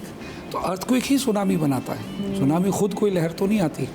हाँ, फ्लड अलबत्ता एक ऐसी चीज़ है जो पानी में आता है, या साइक्लोनिक इरप्शन या साइक्लोनिक जो पूरा एक वो बनता है, वो अलबत्ता काफ़ी डिवास्टेटिंग होता है। साइक्लोन मैंने अपनी आंखों से देखे हुए हैं बाकायदा समंदर में। अच्छा। तो ये सारी चीज़ें अपनी जगह हैं। जैसे मैंने शुरू में अर्ज़ किया कि इनकी अनफॉर्चुनेटली फ्रीक्वेंसी या इनकी जो तादाद है वो बढ़ रही है। पहले कभी कभार सुनते थे 100 साल में 1 या 2 दफ़ा सुनामी आई। इसी तरीके से साइक्लोन बहुत कम आते थे। जो सिंध में सबसे बड़ा डिवास्टेटिंग साइक्लोन अब तक आया है वो मई 1999 में आया है, 22 मई 1999 में, जिसने ठट्टा, बदीन और आगे तमाम कोस्टल एरिया बिल्कुल ख़त्म करके रख दिया था, टोटल डैमेज करके रख दिया था। उसका नाम था साइक्लोन A2, जिसमें हमने बहुत ज़्यादा कोस्टल एरिया में काम किया था। उसके बाद भी आए हैं मगर उतनी सीवियरिटी के साथ अभी तक हिट नहीं किया है। किसी ना किसी तरीके से वो डाइवर्ट हो जाते हैं दूसरी तरफ, लेकिन इसकी प्रिकॉशंस बहुत सारी हैं। हाँ, ये सिर्फ इसकी प्रिकॉशंस पर ही मैं आ रही थी कि अब देखें, जैसे हम बात कर रहे हैं कि बहुत देर पहले नहीं बताया जा सकता, या कुदरती आफात का तो हमारी कमी है इतनी कि हम कुदरती आफात को उस तरीके से जो है वो सोच भी सकें कि हम इसको रोक लेंगे, लेकिन कहीं ना कहीं इसकी प्रिकॉशंस लेना बड़ा ज़रूरी है। वो प्रिकॉशंस हम नहीं ले पाते। किस तरीके से इसकी, अगर हम इसका इन तमाम तर चीज़ों से बचने की कोई एहतियाती तदाबीर हम कर सकें कि हमें नुकसान कम से कम हो, वो क्या है? देखिए, उसी के ऊपर पाकिस्तान रेड क्रिसेंट सोसाइटी कई सालों से काम कर रही है। इवन अर्थक्वेक 2005 से भी पहले काम कर रही है, ठीक है ना। और इसके अंदर बड़ा मरबूत, बड़ा जामे प्रोग्राम हो रहा है। आपको पता ही है पाकिस्तान रेड क्रिसेंट सोसाइटी पूरे पाकिस्तान में है, तमाम सूबों में है, फिर अजला में है, ज़्यादातर अजला में है, इसी तरीके से फाटा में है, AJK में है, GB में है। तो एक बहुत बड़ी ऑर्गेनाइजेशन है जो इंटरनेशनल रेड क्रॉस के साथ काम कर रही है। इसमें हमारे पास जो प्रोग्राम है वो कम्युनिटी बेस्ड डिज़ास्टर प्रिपेयर्डनेस के प्रोग्राम्स हैं। इसका मतलब क्या हुआ कि आप वो तमाम चीज़ें कम्युनिटी के साथ उनको बेसिक ट्रेनिंग दें कि वो अगर ये आ जाए, आप रोक तो नहीं सकते, लेकिन अगर ये आ जाए तो आप अपनी जान कैसे बचा सकते हैं, अपनी अमलाक को कैसे आप बचा सकते हैं, या कम से कम नुकसानात जिसको बोलते हैं, ठीक है ना, कम से कम नुकसानात के साथ, जिसको हम कहते हैं कि reduce the impact of disaster. तो उसका इम्पैक्ट किस तरह रिड्यूस किया जाए, ये है बात। मिसाल के तौर पर अगर मैं समझाना चाहूँ कि अगर हमारी सही मुनज़्ज़म तरीके से अगर ट्रेनिंग नहीं है कम्युनिटी में, तो अगर पिछले 5 साल पहले अगर साइक्लोन आया था जिसमें शायद 100 या 200 अमवात हुई हैं, और अब अगर आए तो शायद 10 हों, ये है प्रिपेयर्डनेस का लेवल, ऐसा ही कि आपने हम इम्पैक्ट कम कर दिया। उसकी ट्रेनिंग है, बहुत सारी ट्रेनिंग्स हैं, एक बड़ा लंबा प्रोग्राम है हम कम्युनिटीज़ में करते हैं। कोस्टल एरिया में अलग कर रहे हैं, फ्लड वाले इलाकों में अलग कर रहे हैं, जहाँ फ्लड आता है स्ट्रीम के अंदर, जो मेन स्ट्रीम है इंडस रिवर की, उसके करीब के दोनों साइड के जो इलाके हैं वहाँ भी हमारा बहुत बड़ा प्रोग्राम चल रहा है। हमारे साथ नॉर्वेजियन रेड क्रॉस काम कर रही है, जर्मन रेड क्रॉस काम कर रही है, इंटरनेशनल फेडरेशन काम कर रही है, इस्लामाबाद हेडक्वार्टर हमारा जो रेड क्रिसेंट का है वो हमारे साथ सपोर्ट में बहुत ज़्यादा काम कर रहा है। तो हमारे तो पूरे सिंध में बहुत ज़्यादा इसके ऊपर काम चल रहा है। वो एक लंबी गुफ्तगू है, वो अगर उसमें मैं जाऊँगा तो जाहिर है एक टेक्निकल गुफ्तगू है। मतलब हम लेकिन थोड़ी बहुत नॉन टेक्निकल बातें तो हम आपसे ज़रूर पूछेंगे ना। अगर हम टेक्निकल नहीं है तो इसका मतलब ये थोड़ी कि हम अपनी जान नहीं बचा सकते हैं, हमें जान बचाने का पूरा। सदफ साहब मुझे बताइएगा कि किस तरीके से, जैसे हम बात कर रहे हैं इन डिज़ास्टर्स की, किस तरीके से मुमकिन है कि हम अपना इंफ्रास्ट्रक्चर उस तरीके का बनाएं कि हमारे जो नुकसानात हैं वो कम से कम हो। देखिए उसमें अगर अर्थक्वेक की हम बात करें तो उसमें जो मेन चीज़ जो डैमेज के लिए इम्पॉर्टेंट होती है कि उसकी डेप्थ कितनी अर्थक्वेक। अगर 7 इंटेंसिटी का अर्थक्वेक आता है लेकिन अगर 200 किलोमीटर उसकी डेप्थ है तो वो इतना ज़्यादा इम्पैक्ट नहीं डालना है। तो मेनली जो हमारे पास जो 2005 में जो 8 अक्टूबर को जो अर्थक्वेक आया था उसकी डेप्थ काफ़ी शैलो थी, 15 किलोमीटर थी। तो डेप्थ इसमें मैटर करती है। इसके साथ साथ वो एरिया कैसा है, वो मेनली हमारे पास माउंटेनस एरिया था, साइस्मिकली एक्टिव एरिया था और माउंटेनस था। और इसके अलावा टाइम भी अर्थक्वेक का बहुत ज़्यादा मैटर करता है कि किस टाइम पे, वो रात के टाइम अगर आता है अर्थक्वेक या सुबह बिल्कुल अर्ली मॉर्निंग में आता है तो उस केस में जो है वो हमारे पास ज़्यादा डैमेज होता है। इसके अलावा वहाँ पे किस किस्म के घर बने हुए हैं, सही मोस्टली वो उन्होंने माउंटेन्स पे ही घर बने हुए थे। तो अर्थक्वेक से तो इटसेल्फ तो जो डैमेज हुआ वो हुआ, लेकिन उसके साथ जो डैमेज हो रहा था वो हमारे पास लैंड स्लाइडिंग की वजह से मेनली हमारे पास डैमेज हुआ। तो इसमें सबसे पहले तो आपको वहाँ पे उस एरिया में पहले फॉल्ट आइडेंटिफाई करने पड़ेंगे कि एक्टिव हमारे पास इस जगह में किस किस जगह पे फॉल्ट है। अच्छा, उस फॉल्ट जो फॉल्ट जोन है वहाँ पे आप कितनी ही अच्छी बिल्डिंग ना बना लें वो क्लैप्स कर जाएगी। आप कितनी अच्छी क्वालिटी की बिल्डिंग हो वो सस्टेन नहीं कर पाएगी। तो जो हमारे पास मेन फॉल्ट जोन है, जिस तरह हमारे पास जो अर्थक्वेक आया था, ये तकरीबन ये जो हमारे पास जो बालाकोट फॉल्ट जोन था उसमें तकरीबन 200 किलोमीटर पे वो उसकी मूवमेंट हुई थी। और बालाकोट इटसेल्फ जो हमारे पास सिटी था वो पूरा उसके उसी क्रश जोन पे बना हुआ था वो। तो वो पूरा का पूरा कोलैप्स कर गया। आप वहाँ पे आपको रिस्ट्रिक्शन लगानी पड़ेगी कि ये आपके पास एग्जैक्टली आपने फॉल्ट मार्क किया और जो फॉल्ट जोन है एक्टिव फॉल्ट जोन, वहाँ पे आप किसी भी तरह की बिल्डिंग्स बनाने की इजाज़त आप नहीं दें। अच्छा, ये जैसे आप बात करें ना एक्टिव फॉल्ट जोन्स जो होते हैं आपके, कौन कौन से होते हैं, मतलब किस तरीके से आप कह सकते हैं या तायुन कर सकते हैं कि ये वाला जो है एरिया ये फॉल्ट जोन है?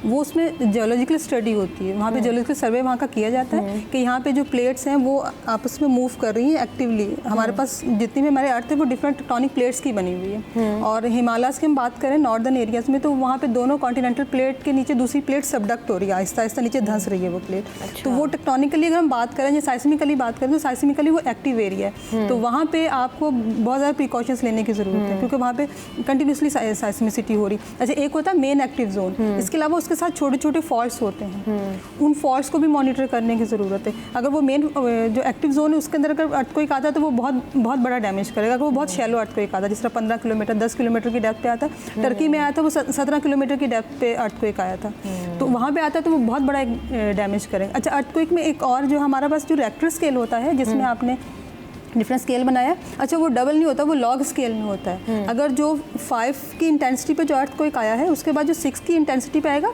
वो उससे 100 टाइम्स ज़्यादा होगा। वो उससे डबल नहीं होगा। इस तरह अगर आप 6 और 7 के बीच में या 7 और 8 के बीच में अगर आप डिफरेंस देखें तो वो 100 टाइम और 1000 टाइम्स जो है वो उससे ज़्यादा उसकी इंटेंसिटी होती है। तो वो स्केल एक्चुअली हमारे पास जो रेक्टर स्केल होता है स्केल में होता है, तो वो आप उससे डैमेज इमेजिन कर सकते हैं कि 6 और से 7 में जब क्रॉस करता है तो कितना बड़ा डैमेज होगा। तो अगर एक ऐसा एरिया जहाँ पे हिस्ट्री अर्थक्वेक आने की, इस तरह हमारे पास नॉर्दर्न एरिया तो वहाँ पे एक पूरी हिस्ट्री है। अच्छा, कराची में अगर हम देखें तो रिलेटिवली यहाँ पे कम आता है उसकी वजह। अच्छा, वैसे ये बहुत खतरनाक जोन पे जिसे हम लोग कहते हैं ट्रिपल जंक्शन। कराची यहाँ पे 3 टेक्टोनिक प्लेट्स एक साथ मिल रही हैं, अरेबियन प्लेट है, यूरेशियन और इंडियन। तीनों के जंक्शन जो हमारे से तकरीबन 200 किलोमीटर दूर से ज़्यादा दूर नहीं है। तो तीनों प्लेट्स हैं, लेकिन अच्छी बात यह है कि ये हिस्ट्री नहीं अर्थक्वेक आने की। अच्छा, जैसे आप बात करें ना, ये बड़ी इंटरेस्टिंग गुफ्तगू है, लेकिन यहाँ पर वक्त है एक ब्रेक का, तो मैं चाह रही हूँ कि ज़रा डिटेल्ड हम कॉन्वर्सेशन करें। लेकिन जिस तरीके से आप बात करें कराची शहर की, लोग अक्सर ये बात करते हुए नज़र आते हैं कि कराची को कोई ख़तरा नहीं है, कराची में उस तरीके से ज़लज़ले नहीं आ सकते हैं क्योंकि हमने सुना नहीं है, कोई ऐसी हिस्ट्री नहीं रही है। इस पर भी बात करेंगे, लेकिन यहाँ पर वक्त है एक छोटी सी ब्रेक का।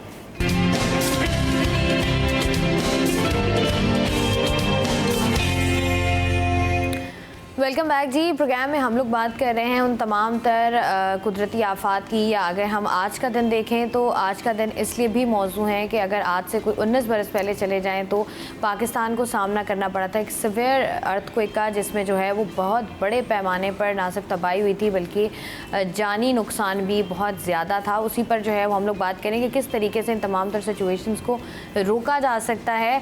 सदफ़ भी हैं हमारे साथ, कमर भी मौजूद है। जिस तरीके से सदफ़ बात कर रही थी अभी के फॉल्ट जोन्स हैं और इनका तयन किया गया है, और कराची शहर की अगर हम बात करें तो ये भी एक फॉल्ट जोन है, इसके बारे में ज़रा बताइएगा हमें। देखिए, फॉल्ट जोन का जहाँ तक ताल्लुक़ है, जैसे इन्होंने अभी फरमाया, बिल्कुल ठीक है। कराची वाकई एक बहुत ही ख़तरनाक प्लेट पर वाक़ है।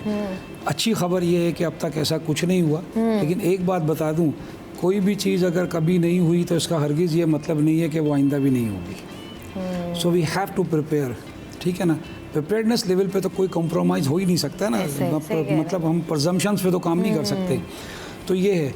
जहाँ तक ये सवाल था आपका फॉल्ट जोन का, मैं एक चीज़ अर्ज़ करता चलूँ, जो एनडीए में है, जिसको बोलते हैं नेशनल डिज़ास्टर मैनेजमेंट अथॉरिटी, उसने और तमाम सूबाई जो पीडीएमएज़ हैं, इन्होंने बहुत काम किया है अर्थक्वेक के बाद, और उन्होंने अपने डॉक्यूमेंट्स में, अपनी वेबसाइट पे पूरे पाकिस्तान के जितने भी फॉल्ट एरियाज़ हैं अर्थक्वेक के हिसाब से सारे डिफ़ाइन कर दिए हैं रिसर्च के बाद। ये सारे उनकी वेबसाइट पर मौजूद हैं। इसी तरीके से उन्होंने पूरी पब्लिकेशंस निकाली हुई हैं सुनामी प्रिवेंशंस की, उनकी ट्रेनिंग्स होती हैं बाकायदा। इसी तरह अर्थक्वेक की होती हैं, इसी तरह आपके साइक्लोन की होती हैं। तो ये सारी चीज़ें डिफ़ाइंड हैं, मौजूद हैं, इंटरनेशनल असिस्टेंस के साथ, इंटरनेशनल एक्सपर्ट्स के साथ ये सारी एलोकेटेड हो चुकी हैं। तो अगर आवाम को चाहिए तो वो वेबसाइट पे जाए, नेशनल डिज़ास्टर मैनेजमेंट अथॉरिटी की। पाकिस्तान रेड क्रिसेंट सोसाइटी ने भी इसके ऊपर बड़ा काम किया उनके साथ मिलके, और काफ़ी हद तक हमें मालूम है कि कौन कौन से इलाके ऐसे हैं जहाँ अर्थक्वेक आ सकता है, कौन से एक्टिव इलाके हैं, कौन से एक्टिव नहीं हैं, ठीक है ना। क्योंकि ये तो आप हिस्ट्री से पता लगेगा ना कि जहाँ 10 साल में ज़्यादा आ रहे हैं, या 20 साल में, या 50 साल में ज़्यादा आ रहे हैं, फ्रीक्वेंसी हो रही है, सेम जगह हो रही है, वही रेक्टर स्केल आ रहा है, कितना आ रहा है। तो ये तो हिस्ट्री बताती है उसकी किस तरह है। एक सवाल जो बड़ा इम्पॉर्टेंट है यहाँ पर करना, और वो ये है कि जहाँ हमें पता है कि ये जो है रिस्की जोन है, उसे गवर्नमेंट ने, जहाँ तक मेरी मालूमात है, रेड जोन करार दिया हुआ है कि यहाँ पर तामीरात नहीं होंगी। अर्थक्वेक का मुझे पता है एरा, और बहुत सारी ऐसी कंस्ट्रक्शन की ऑर्गेनाइजेशंस बनी थी जिन्होंने ये सारे काम किए थे, मगर उस पर कितना अमल दरामद हो रहा है कि क्या वाकई उन्हीं इलाकों में जहाँ मना है तामीरात हो रही हैं उन्हें रोका जा रहा है, नहीं रोका जा रहा है, नहीं रोका जा रहा है तो क्यों नहीं रोका जा रहा है। ये सवालात हैं अभी जिनके जवाब बहुत सारे सवालात हैं कि वो एक आप जैसे आप बता रहे हैं ना कि इसका तयन हो गया कि कौन कौन से जो हैं वो फॉल्ट जोन्स हैं या रिस्की जोन्स हैं, लेकिन उसके बावजूद भी वहाँ पर हम देख रहे हैं कि तामीराती काम हो रहा है, लोग वहाँ पर रह रहे हैं, अपनी ज़िंदगी गुजार रहे हैं, कारोबार भी उनके उस तरीके से चल रहा है। अगर आज से हमको साल पहले या 2 साल पहले तक अगर हम चले जाएं, हमने देखा कि सवात में भी एक सैलाबी सूरत हाल पैदा हुई, जिसमें हमने देखा कि बहुत बड़े पैमाने पर तमाम तर जो आप कह लें कि आपकी पूरी एक लेन थी, एक पट्टी थी जहाँ पर जो सवात को कनेक्ट करती थी, उसके इर्द गिर्द हमने देखा तमाम तर होटल्स हैं जहाँ पर जितने भी आपके टूरिस्ट आते हैं वो रुकते हैं। तमाम तर जो चीज़ें हैं वो हमने सैलाबी रेले में बहती हुई देखी। अब जैसे आपने पहले भी बात की थी जब हम इसकी बालाकोट की बात कर रहे थे कि यहाँ पर भी जो है वो लोगों ने पहाड़ों पर घर बनाए हुए थे, बिल्कुल एजिस पर घर बनाए हुए थे। ये जो सवात वाली सिचुएशन हुई थी, यहाँ पर क्या फॉल्ट था और किस तरीके से इस सिचुएशन को कंट्रोल किया जा सकता था अगर इस पर पहले से काम हुआ होता? देखिए, इसके अंदर 2 चीज़ें मैटर करती हैं। एक तो साइस्मिकली एक्टिव एरिया। अच्छा, हमें उस पर पता चलता है जब 6-7 इंटेंसिटी का अर्थक्वेक आता है। अच्छा, साइस्मिकली जो एक्टिव जोन होता है वहाँ पे बहुत लो स्केल पे भी अर्थक्वेक आता रहता है। वो इतना कम होता है कि आपको नज़र नहीं आता, लेकिन वो इंटरनली क्या होता है कि वहाँ पे वो लैंडस्लाइडिंग को ट्रिगर करता रहता है। आहिस्ता आहिस्ता में फ्रैक्चर्स जो है वो डेवलप होते हैं। एक काम हम लोग कर रहे हैं, हम डिफॉरेस्टेशन कर रहे हैं, हम वहाँ के सारे दरख्त काट रहे हैं। अच्छा, दरख्त क्या होता है, उस जगह को रोक के रखते हैं। अगर आप पाइन ट्री कर देखें, जितनी उनकी हाइट होती है उससे ज़्यादा तो उनकी रूट्स होती हैं, तो वो पूरी सॉइल को वहाँ पे रोक के रखते हैं। जब आपने पाइन ट्री वहाँ से काट दिए और वो आपके पास जो है वो उसका स्टीप स्लोप है, वहाँ से आपने सारे काट दिए। अच्छा, एक तो ग्रेविटी जो वहाँ पे एक्ट करेगी और वो वहाँ से जितना भी मटेरियल है आहिस्ता आहिस्ता नीचे मूव करना शुरू कर देगा। इरोजन भी होगी। उसके बाद हमारे पास क्लाइमेट चेंज हो रहा है, हमारे पास फ्लैश फ्लड जो बारिशें होने का जो हमारे पास स्पेल है ना वो बहुत ज़्यादा बढ़ गया है। अब साइस्मिकली एक्टिव एरिया है, उसके ऊपर से आप डिफॉरेस्टेशन कर रहे हैं, आप दरख्त काट रहे हैं वहाँ से, और उसके बाद क्या है कि हमारे पास बारिशें जो है उनका स्पेल बहुत ज़्यादा हो गया।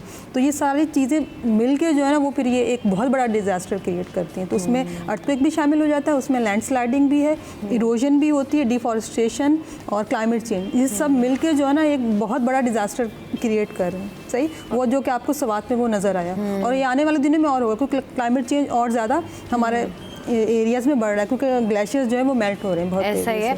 और ये जैसे आपने बात की ना, जब हमने देखा कि ये एक सैलाबी सूरत हाल सवात में पैदा हुई, उससे मेरे ख्याल से अगले ही साल हमने दोबारा देखा वहाँ पर इस तरीके की सूरत हाल थी। लेकिन चूँकि अब वहाँ पर उस तरीके से अगर आप जाते हैं, अगर आपका सवात इस साल जाना हुआ है तो वहाँ पर आप देखेंगे कि वहाँ पर उस तरीके से जो है वो तामीरात दोबारा से नहीं हुई हैं। लेकिन कुछ लोग हैं जिन्होंने जो है वो दोबारा उसी तरीके से जो है ना वो आगे एजेस पर जो है वो जगह ख़रीद ली हैं, या वहाँ पर जो है उस तरीके से कारोबार भी हो रहा है।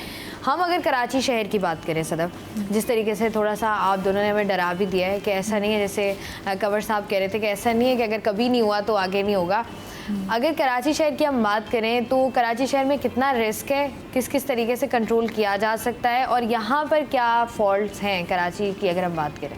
कराची में हम देखें तो मेन जो हमें ख़तरा है सुनामी से, एक सुनामी, और इसके अलावा ट्रिपल जंक्शन की मैंने बात की थी, वो हमारे बहुत करीब है। वो अगर उसमें किसी भी तरह की मूवमेंट होती है प्लेट के अंदर, तो इसके अलावा ओमन फ्रैक्चर जोन है हमारे पास जो कि समंदर के अंदर, अगर वहाँ पे उसके अलॉन्ग ओमान में वहाँ से मूवमेंट होती है तो वो हमारे पास प्रॉब्लम क्रिएट कर सकता है। तो बलूचिस्तान से हमें उस साइड से हमें ख़तरा है। इसके अलावा हब की तरफ हम जाएँ तो वहाँ पे भी हमें फॉल्ट जोन वहाँ पे जो मार्क किए हुए हैं वहाँ से हमें जो है ख़तरा है अर्थक्वेक आने का। तो कराची में लो इंटेंसिटी के अर्थक्वेक तो रिपोर्टेड हैं, हाई इंटेंसिटी का अर्थक्वेक पिछले जो 100 साल के मैं हिस्ट्री देखें तो उसमें बहुत हाई इंटेंसिटी का अर्थक्वेक कराची में नहीं आया। लेकिन यहाँ पे क्योंकि हम प्रिडिक्ट नहीं कर सकते अर्थक्वेक को, तो कराची के साथ तो बहुत बड़ी प्रॉब्लम है। एक तो यहाँ की पॉपुलेशन बहुत ज़्यादा है, और अगर हम यहाँ बिल्डिंग का जो स्ट्रक्चर देखें तो वो बहुत ही ख़तरनाक है। वो क्या करते हैं, पुरानी बिल्डिंग है, अब हम जो रुझान होता है पुरानी बिल्डिंग उसको पूरा डिमोलिश नहीं करेंगे, उसके ऊपर ही उसी को फाउंडेशन उसकी वही रहने देंगे, और उसी फाउंडेशन पे वो दोबारा नई कंक्रीट डाल के वो पूरा घर आपने बना लिया। तो फाउंडेशन तो आपकी वही रही ना। तो बिल्डिंग कोड को तो कोई फॉलो ही नहीं करता। और उसके बाद एक और प्रॉब्लम होती है, हम लोग अपने पैसे थोड़े से बचाते हैं कि हमने एक बिल्डिंग बना ली, उसके बाद जो अर्थक्वेक आता है तो उससे ज़्यादा आपका जानी नुकसान भी होता है, आपका माली नुकसान भी होता है। इंडिविजुअली लोगों को भी सोचना चाहिए कि अगर आप एक करोड़ों लगा के आप एक अच्छी बिल्डिंग बना रहे हैं तो आप थोड़े से पैसे और लगा के उसकी फाउंडेशन पे काम कर लें, आप अर्थक्वेक रेजिस्टेंस वो बिल्डिंग बना लें। अच्छा, अर्थक्वेक रेजिस्टेंस बिल्डिंग्स की जहाँ तक हमने बात की है ना कि इसका बड़ा रुझान भी है, ये भी हम देखेंगे। लेकिन उस तरीके से मेरा नहीं ख्याल कि पाकिस्तान में इसका कल्चर है, कहीं ना कहीं हम जो है वो इसमें लैग करते हैं। इस पर मज़ीद भी बात करेंगे। याहिया हमारे साथ मौजूद है, उनसे बात कर लेते हैं। अस्सलाम वालेकुम याहिया। कैसे हैं आप? मैं बिल्कुल ठीक ठाक, आप बताइए। आपके दोनों मेहमानों को सलाम हो, और यकीनन बहुत अहम मौजूद है। मैंने जो चीज देखी ना वो रास्ता ये है कि डिजास्टर मैनेजमेंट असल चीज होती है। डिजास्टर को भी रोक नहीं सकता, लेकिन जब डिजास्टर आता है उसको मैनेज आप किस तरह करते हैं। और जैसे मैं बाहर अभी बहुत जगह अभी यूएस में भी आए तूफान आ रहे हैं बहुत इलाके, लेकिन वो फोर्स एविक्यूशन कराते हैं, अगर लोग खाली नहीं करते तो उनसे करवाते हैं। हम जब वो सारा कुछ इवेंट हो जाता है उसके बाद लोगों को मदद करते हैं। जब हमें एक चीज पता है कि यहाँ डिफॉल्ट लाइन है, यहाँ जैसे अब स्वाद में बहुत सारे होटल जो बह गए वो गलत जगह ही बने थे, उनको वहाँ होना ही नहीं चाहिए था पहली बात। तो ये देखना किसका काम है। दूसरी बात है ईरा है, बहुत सारे हमारे इदारे हैं, लेकिन वो एक्टिव जब होते हैं जो बिल्कुल सर पे आ जाती है ना उस वक्त एक्टिव होते हैं। अभी इन्होंने कराची के हवाले से बात की, मैं यकीनन एक खतरनाक चीज है, जाहिर बात है हमारी फाउंडेशन जो है ना होने के बराबर इतनी बड़ी बड़ी इमारतें वैसी खड़ी खड़ी गिर रही हैं आजकल। तो अब सवाल ये है कि जो इनके पास इक्विपमेंट चाहिए, अब मैं आज आपको अपने फायर डिपार्टमेंट की बात कर रहा हूँ, बेहतरीन काम करें, लेकिन इनका इक्विपमेंट नहीं, इतना पैसा आप लोगों की प्रोटोकॉल की गाड़ियों में लगा रहे हैं, करोड़ों रुपए की गाड़ी, हमारे पास कितनी स्टार है। जब डिजास्टर आता है कोई भी, अगर मैं तो अल्लाह का शुक्र भी बहुत सारे हमारे तूफान और जलजले चल चुके हैं कराची में, लेकिन अगर आ गया इतनी सारी अगर बिल्डिंग कोलैप्स हो गई तो इनको रेस्क्यू करने के लिए इनके पास इक्विपमेंट नहीं है, इनके पास चीजें नहीं है, तो हमने उसकी क्या तैयारी की है, हम उस बारे में क्या सोचते हैं, ये मेरा सवाल। ठीक है जी आया, बहुत बहुत शुक्रिया, हमारे साथ मौजूद थे। आपके सवाल का जवाब ले लेते हैं। कमर साहब सवाल सुन लिया आपने? नहीं, या मैं रिपीट क्लियर नहीं थी। मैं बता देती हूँ। वो पूछ रहे हैं कि जिस तरीके से हम देखते हैं किसी भी डिज़ास्टर को, कुदरती आफत को आप उस तरीके से रोक नहीं सकते हैं, लेकिन सबसे ज़्यादा जो अहम किरदार होता है वो डिज़ास्टर मैनेजमेंट का ही होता है कि जब एक हमने देख लिया डिज़ास्टर हो गया है, अब उसकी मैनेजमेंट की तरफ अगर अब हम आएँ, हम देखते हैं कि मुख्तलिफ अगर देखें वाक़यात हुए हैं, बहुत सारी चीज़ें ऐसी हुई हैं जहाँ पर हमने देखा है कि हम मैनेजमेंट में लैग कर जाते हैं।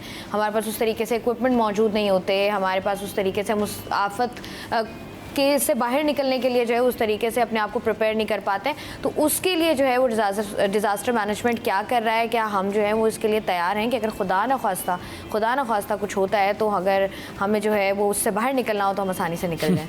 देखिए ये बेसिकली डिज़ास्टर रिलीफ का सवाल है और रिलीफ एंड रेस्क्यू का। इसके लिए डिज़ास्टर मैनेजमेंट अथॉरिटी सिंध की मौजूद है। इसके अलावा अभी रिसेंटली रेस्क्यू 1122 सिंध में खुल गई है, जिनके पास जो कोशिश कर रहे हैं कि उनके पास भी इस किस्म के इक्विपमेंट आए। और ये बेसिकली एक हाई लेवल इक्विपमेंट की ज़रूरत होती है कंक्रीट को हटाने के लिए, जिसकी ये पर्टिकुलर बात कर रहे हैं। ये मैं इससे भी पहले एक आना चाहता हूँ। देखिए एक जुमला याद रखिए, अर्थक्वेक में ये कहा जाता है कि earthquake does not kill the people, buildings do. Earthquake नहीं मारता बंदों को, अर्थक्वेक कोई चीज़ नहीं है जो आके आपको मारेगा। अर्थक्वेक में अमवात बिल्डिंग के टूटने और गिरने की वजह से होती हैं, ठीक है ना? अच्छा, जब बिल्डिंग के टूटने और गिरने की वजह से होती हैं तो क्या वो बिल्डिंग स्ट्रक्चर ठीक बना है, सही जगह पर बना है, क्या वो तमाम बिल्डिंग कोड्स के मुताबिक बना है जो बिल्डिंग कोड्स होने चाहिए?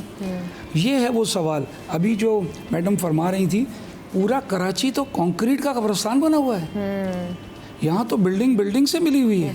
ऐसे आप समझ रहे, रेस्क्यू का तो वहाँ तो स्नॉर्कल नहीं जा सकती, नहीं जाती, बड़ा मुश्किल होता है। तो कहने का मकसद ये है कि जो फॉल्ट आ रहा है, जो गुफ्तगू बन रही है हमारी, वो क्या बन रही है, प्लानिंग का फॉल्ट है। ये असल में मैंने एक ज़माने में मैं आर्टिकल मैंने लिखा था, उसमें लिखा था we all are agent to disaster. ये सारी रेसिपीज जो कराची में हो रही है, they are perfect recipe to create disaster. ये है बात सारी। तो हम तो खुद पैदा कर रहे हैं ये चीज़ें। वो बात की बात है कि जब वो गिरेगी तो कौन निकालेगा। वो एक रेस्क्यू एफर्ट्स है सारी की सारी, जिसमें हैवी मशीनरी दरकार है। अब पाकिस्तान गवर्नमेंट के पास और डिज़ास्टर मैनेजमेंट अथॉरिटी के पास ये चीज़ें आ गई हैं, ऐसी बात नहीं है। जिस तरीके से आप बात कर रहे हैं ना, हम सो सॉरी आपकी बात काट रही हूँ, टाइम की लिमिटेशन थोड़ी कम है। कमर वसीम साहब हमारे साथ मौजूद थे, साथ ही साथ डॉक्टर सदफ नसीम हमारे साथ मौजूद थे। और जिस तरीके से बता रही थी, बहुत दफ़ा ऐसा होता है कि जो हमारे मुतल्लिका इदारे हैं वो उस तरीके से प्लानिंग नहीं कर पाते हैं, या अगर कहीं ना कहीं हम देख रहे हैं कि कुछ गलत हो रहा है, या बहुत सारी ऐसी इमारतें हैं जिनको जो है कहा जाता है, या बहुत सारे ऐसे इलाके जिनको कहा जाता है यहाँ पर तामीरात नहीं होंगी, यहाँ पर लोग नहीं रह सकते, वहाँ पर भी हमने देखा है लोगों को रहते हुए, और लोग रह रहे होते हैं और इस बात का इंतज़ार कर रहे होते हैं कि कुछ ना कुछ ऐसा हो जिसके बाद वो उस जगह को खाली किया जाए। तो आपकी जानों से बढ़कर कुछ भी नहीं है, ज़रा एहतियात करनी चाहिए। जहाँ पर आपको आपकी सरकार, आपकी हुकूमत आपको रोक रही है कि आपने यहाँ पर ये काम नहीं करना, तो वहाँ पर कोशिश करें कि वो काम मत करें। हमारे प्रोग्राम में जो है वो अभी वक्त हुआ एक ब्रेक का, हमारे साथ रहिए।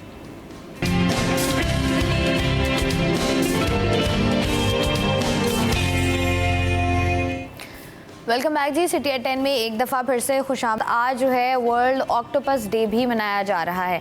ऑक्टोपस, जिसको अगर हम नॉर्मली आम ज़बान में हम देखें तो हम उनको कहते हैं कि ये 8 टांगों वाला जानवर होता है, जिसकी 8 टांगें होती हैं। इसके बारे में बहुत ही दिलचस्प हक़ाइक़ हैं जो कि लोगों को नहीं पता, बहुत सारे लोग नहीं जानते इसके बारे में। उसमें एक तो ये है कि एक तो ये बहुत शरारती जानवर होता है, साथ ही साथ एक हैरत अंगेज़ तौर पर अगर हम देखें तो ऑक्टोपस का अस्बी निज़ाम यानी नर्वस सिस्टम बहुत बड़ा होता है, और साथ ही साथ एक आम ऑक्टोपस में तकरीबन 500 मिलियन न्यूरॉन यानी कि ब्रेन सेल्स होते हैं। इनके दिमाग का कुल हुजम जो है वो छोटे जानवर जैसा कह सकते हैं, और ये कुत्ते जितना बड़ा होता है। मगर कुत्तों, इंसानों और दीगर जानवरों के बरक्स इनका ज़्यादा दिमागी खिलिए इनके दिमाग के निज़ाम के बजाय इनके बाजुओं में पाए जाते हैं। यानी कि मतलब अगर हम बात करें तो इनका दिमाग जो है वो ज़्यादातर बाजुओं में होता है। 8 बाजुओं वाले ऑक्टोपस के एक बाजू में औसतन 10,000 न्यूरॉन्स होते हैं ताकि वो जायका चख सकें और लम्स महसूस कर सकें।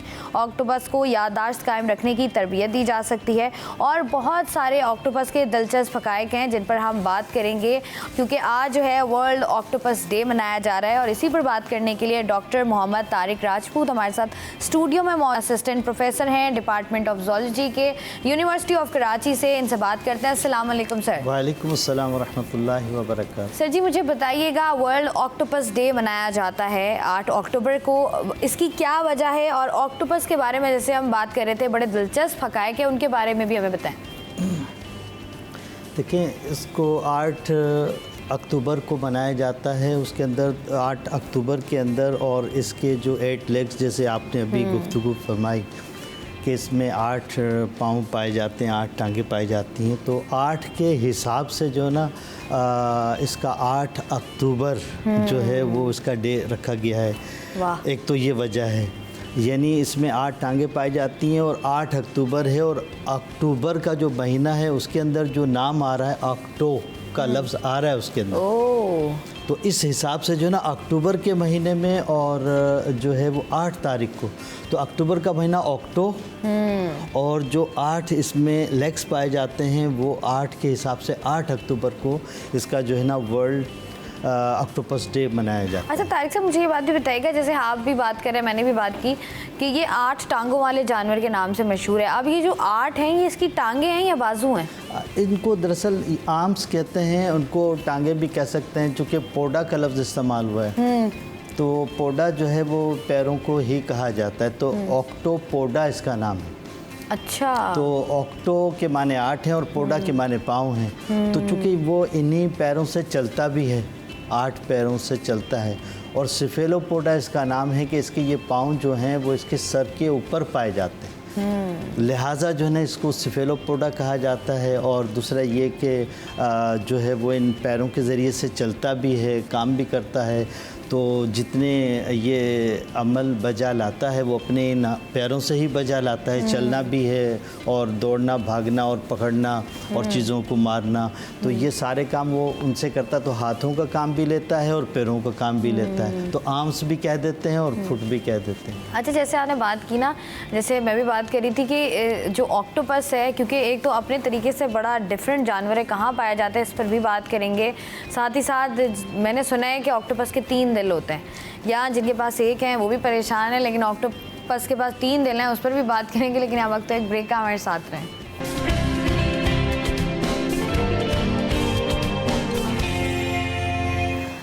Welcome back ji. City at 10 में एक दफ़ा फिर से खुशामदीद। आज वर्ल्ड ऑक्टोपस डे मनाया जा रहा है, और जब भी ऑक्टोपस की बात की जाए जहन में बहुत सारे सवालात इसलिए भी आते हैं क्योंकि ये एक मुनफरद जानवर है और इसमें बहुत सारी खसूसियात होती हैं। जैसे हम बात कर रहे हैं कि जो इसकी 8 टांगे या बाजू होते हैं, इसमें जो है वो दिमाग पाया जाता है, और साथ ही साथ अगर मैं जैसे बात कर रही थी कि ऑक्टोपस के 3 दिल होते हैं, ज़रा वो भी मालूम करते हैं। ऑक्टोपस के कितने दिल होते हैं? देखिए, कुछ बुक्स के अंदर तो 2 दिल लिखे हुए हैं, एग्जैजरेट कर दिया मैंने, 3 कह के, और कुछ बुक्स के अंदर 3 भी लिखा है। अच्छा, लिखा हुआ है। इंडिया की जो बुक है उसमें 2 लिखे हुए हैं, और किसी और ने जो लिखी हैं मुख्तलिफ चीज़ें हैं, लेकिन आम तौर पे 2 पाए जाते हैं। चूँकि इसकी जो सब क्लास है, क्लासिफिकेशन जो हम बयान करते हैं, उसकी सब क्लास जो है ना वो डाइब्रैंकिया है। तो डाइब्रैंकिया का मतलब ये होता है 2 चीज़ों वाला, तो इसमें 2 गिल्स पाए जाते हैं, 2 किडनीज पाई जाती हैं और 2 दिल पाए जाते हैं। तो इस एतबार से क्लासिफिकेशन के हिसाब से इसमें 2 दिल पाए जाते हैं। अच्छा डॉक्टर साहब, ये भी बताइएगा, जैसे हम बात करें अगर हम देखें पानी के अंदर मौजूद मछलियों के लिए जो है वो कितना नुकसानदेह आप इसको कह सकते हैं, या ये जो जानवर है ये मछलियों को नुकसान पहुंचाता है या नहीं? देखें, ये प्रीडेटर है और प्रीडेटर का काम होता है कि जब उसको भूख लगती है तो वो जो भी चीज़ उसको खाने को मिलती है वो खा लेता है। वाह। तो इस एतबार से ये है कि अगर इसको कुछ और खाने को नहीं मिलेगा तो ये जाहिर सी बात है कि मछली को पकड़ के खाएगा, और समुंदर में मछलियों की कमी नहीं होती। ऐसा ही है। तो ये अगर आपने जैसे बात की ना, अगर इसको कुछ खाने को ना मिले, वैसे क्या खाता है ये तमाम प्रीडेटर कार्निवोर है ये। तो कार्निवोर का मतलब ये होता है कि वो तमाम जो भी एनिमल्स उसको अवेलेबल होते हैं, गोश्तखोर है, तो जो भी चीज़ें अवेलेबल होती हैं वो खा लेते हैं। अच्छा, हमने देखा है कि लोग कहते हैं, लोगों ने बहुत एक्सपेरिमेंट्स भी किए हैं ऑक्टोपस पर, साथ ही साथ हमने अगर हम बात करें पाकिस्तान की, तो पाकिस्तान में किस हद तक ये पाए जाते हैं, कहाँ ये ज़्यादातर पाए जाते हैं, इस हवाले से भी बताइएगा। जी देखें, पाकिस्तान जाहिर सी बात है कि आपको पता है कि पाकिस्तान का जो शहर कराची है समुंदर के किनारे पर है, और कोई छोटा सा एरिया नहीं है। बलूचिस्तान से लेके और कराची तक जो है ना, सिंध का काफ़ी एरिया, केटी बंदर तक जो है ना वो समुंदर के किनारे पर वाक़ है। हमारा ठट्टे का जो एरिया है वो पूरा कराची, इसका जो समुंदर का एरिया है। तो हमारे कराची में ख़ास तौर पे जो हमारी कोस्टल लाइन है, इस तमाम कोस्टल लाइन के ऊपर जो कि हमारा ख़ास तौर पे जो साउदर्न एरिया है कराची का, उसमें बहुत ही ज़्यादा तादाद में पाई जाती हैं ऑक्टोपस। और दूसरा हमारा जो है ना सोमियानी बे का जो एरिया है, वहाँ पर बहुत कसरत के साथ ये पाई जाती हैं। अच्छा। तो पाकिस्तान इससे खाली नहीं है। पाकिस्तान में तकरीबन 18 से ज़ायद स्पीसीज़ पाई जाती हैं, जो कि ये तो हमारे 2 हॉट प्लेसेस हैं, यानी कि एक तो कराची का पूरा साउथ एरिया जो है, कोस्टल लाइन जितनी भी है बलूचिस्तान से लेकर सिंध तक, और फिर जो है ना हमारा जो ख़ास तौर पे सोमियानी बे का जो एरिया है, उसमें तो बहुत कसरत के साथ पाई जाती है। अच्छा, ये जैसे हम बात कर रहे हैं ना कि ऑक्टोपस के बारे में कहा ही जाता है कि शरारती होता है, ऐसा क्यों कहा जाता है इसके बारे में? देखें, जो चीज़ इंटेलिजेंट होती है वो शरारती होती है। जो बच्चा इंटेलिजेंट होता है वो शरारती होता है, और जो इंटेलिजेंट नहीं होता वो कोई शोर शराबा नहीं करता, शरारतें नहीं करता, इधर उधर की भाग दौड़ नहीं करता। लेकिन जो इंटेलिजेंट होता है वो दरअसल इंटेलिजेंट है, उसका दिमाग काम कर रहा है, लिहाजा वो चुपचाप बैठ ही नहीं सकता। उसके तो दिमाग भी कई सारे हैं ना। जी, इसमें ये जो बयान किया जाता है कि दिमाग कई सारे हैं, ये ऐसे दुरुस्त नहीं है। दरअसल सेंट्रल नर्वस सिस्टम तो इसका एक ही है। अब इसके जो 8 आर्म्स हैं, उन 8 आर्म्स में जो है ना वो सेंट्रल नर्वस सिस्टम से जो है ना वो शाखें आ रही हैं। अब उन शाखों को भी हम दिमाग तो नहीं कहेंगे, उसकी शाखें हैं। तो दिमाग तो एक ही है, ब्रेन तो एक ही है, बड़ा है, लेकिन उसकी जो 8 शाखें हैं, चूँकि और तो इसका जिस्म नहीं है, एक जो है ना इसका हेड है और इसकी 8 आर्म्स हैं। तो हेड के अंदर ब्रेन बजाते खुद सेंट्रल नर्वस सिस्टम उसका मौजूद है। अब बाकी जो 8 आर्म्स हैं इसकी, उस 8 आर्म्स के अंदर हर एक के अंदर शाख आ रही है। बिल्कुल ऐसे ही समझ लें जैसे कि हम इंसानों के अंदर है। हमारा जो है ना दिमाग तो एक ही है, लेकिन ये दिमाग जो है ना हमारी गर्दन में से स्पाइनल कोड के तौर पर गुजरते हुए फिर हमारी रीढ़ की हड्डी के अंदर से गुजरता है, वर्टिब्रल कॉलम के अंदर से गुजरता है, फिर इसकी शाखें निकलती हैं। तो वो सारी शाखें जो ना हमारे हाथों को, हमारे जो अंदरूनी जो आज़ा हैं, जिसमें जो लीवर है, लंग्स हैं, दिल है, दूसरी चीज़ें हैं, है ना, उनकी तरफ वो शाखें जाती हैं। और फिर ख़ास तौर पे हमारी ये 2 टांगें जो हैं इनको वो कंट्रोल करते हैं। तो रीढ़ की हड्डी में से वो गुज़रता हुआ जो है वो इन टांगों में उनकी शाखें आती हैं, और जो है ना हाथों में शाखें जाती हैं। तो बिल्कुल इसी तरह से इसकी चूँकि 8 आर्म्स हैं, तो वो सेंट्रल नर्वस सिस्टम से 8 शाखें निकलकर इसके जो है ना वो 8 यानी 8 आर्म्स के अंदर फैलती हैं। तो सेंट्रल नर्वस सिस्टम एक है, उसके अंदर से 8 शाखें आ रही हैं। तो हम 9 नहीं कह सकते, एक ही कहना चाहिए। एक ही कहना चाहिए, ज़रा फैला हुआ सा सिस्टम है। अच्छा, साथ ही साथ जैसे हम बात करें ना अभी के शरारती होता है, इंटेलिजेंट होता है, हमने देखा है कि बहुत सारे एक्सपेरिमेंट्स भी हुए हैं कि जो है वो आप इनको तरबियत भी दे सकते हैं, फिर आप इनको कोई चीज़ सिखाएं तो ये सीख भी जाते हैं। उस हवाले से ज़रा बताइएगा, क्या ऐसा है?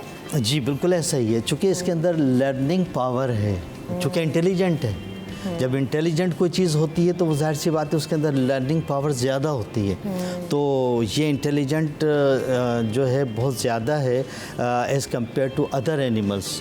तो इसमें 4 चीज़ें आती हैं, ये एक नहीं है। इसमें सिफेलोपोड में 4 चीज़ें आती हैं। इसमें एक नोटिलस भी आता है, लोलिगो भी आती है, इसमें सेपिया भी आती है और ये ऑक्टोपस भी आती है। चारों मेंबर हैं सिफेलोपोडा के और चारों इंतहाई तौर पर जो है ना वो एक तो कार्निवोर हैं और प्रेडेटर हैं और फास्ट मूवर हैं और ज़बरदस्त हंटर्स हैं ये। अच्छा जी, हंटर्स हैं, हंटिंग करते हैं, यानी शिकार करते हैं ये लोग। वाह, ये आपने एक नई चीज़ बताई। जी, तो इस एतबार से नोटिलस तो जो है ना वो तो उसके अंदर शेल पाया जाता है, उसके अंदर एक्सटर्नल शेल पाया जाता है नोटिलस के अंदर। लेकिन जो लोलिगो है और सेपिया है उसके अंदर इंटरनल शेल पाया जाता है। लेकिन ये जो है ऑक्टोपस इसके अंदर शेल नहीं पाया जाता। अच्छा, जैसे हम बात कर रहे हैं समंदर की, मतलब अगर हम देखें तो जो बड़ी मछलियाँ हैं हमारे समंदर में, क्या वो ऑक्टोपस को खा जाती हैं?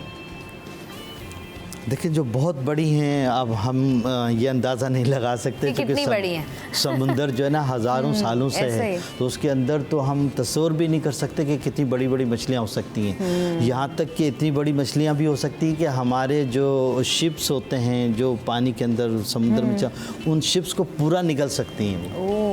वहल मछली ख़ासतौर पे बड़ी बड़ी होती हैं, वो पूरा का पूरा जहाज़ निकल सकती हैं। तो ये ऑक्टोपस तो फिर उसकी औकात क्या है कि वो छोटे साइज में हैं, कई मन की हो सकती हैं ये, लेकिन जो हैं वो बड़ी मछलियाँ जो हैं उनको शिकार कर सकती हैं। अच्छा, जैसे आपने बात की ना कि ये आपके लिए फास्ट लर्नर होते हैं, फिर लोग इनको तरबियत, हमने मतलब जो तजुर्बात किए उसमें हमने देखा है कि लोगों ने इनको तरबियत दी और उसके बाद काम जो है, जो काम जिस काम की इनको तरबियत दी गई वो काम इन्होंने किया। तो क्या हम इनको पाल सकते हैं घर पे कि चलो ठीक है हम रख लेते हैं, हमारे 2-3 काम तो हमारे भी कर ही देंगे? लेकिन हाँ, बिल्कुल पाल सकते हैं। जवाब तो इसका मस्बत में है, पाल सकते हैं। और दूसरी ये बात कि ये लर्निंग पावर है इनके अंदर, लिहाजा ये मेमोरी भी रखते हैं, यानी यादाश्त भी रखते हैं। तो इनको जब कुछ चीज़ सिखा दी जाती है तो इनकी यादाश्त में एब्जॉर्ब हो जाती है, स्टोर हो जाती है। लिहाजा जो चीज़ सिखाई जाती है वो ये करते हैं। ये तो ऑक्टोपस है, दूसरे एनिमल्स को सिखाया जा सकता है, चूहों को सिखाया जाता है, वो चोरी करते हैं चूहे, डॉक्यूमेंट चोरी करते हैं चूहे, जो है ना उनको सिखाया जाता है। और दूसरे एनिमल्स को सिखाया जाता है, चिंपैंजी को सिखाया, वो बहुत सारे काम करता है, गाड़ी ड्राइव करता है। हाँ, वो तो हमने देखा है, मुख्तलिफ वीडियोस आ रही होती हैं और हमें ऐसा लग रहा होता है कि ये जो है ना फेक वीडियोस हैं, ये वैसे ही बनाई हुई हैं, लेकिन जानवरों को जिस तरीके से तरबियत दी जाती है उस तरीके से। अच्छा, मुझे बताएं ऑक्टोपस क्या, जिस तरह अगर हम मछलियों की बात करें, अगर मछलियों को पानी से निकाला जाए तो वो ज़्यादा देर सर्वाइव नहीं कर पाती हैं, ऑक्टोपस का भी यही है? नहीं, ये कुछ देर तक तो वो सरवाइव करती है, क्योंकि इसके जो है ना वो रेस्पायरेशन तो गिल्स के ज़रिए से ही है, लेकिन उसको बार बार पानी जो है ना उसको दिखाना पड़ता है, पानी के अंदर डालना पड़ता है, क्योंकि ज़्यादा नहीं, चूँकि गिल्स के ज़रिए से सांस लेती है ना, तो गिल्स जो है ना वो तो सिर्फ फंक्शनल हैं ओनली इन वाटर।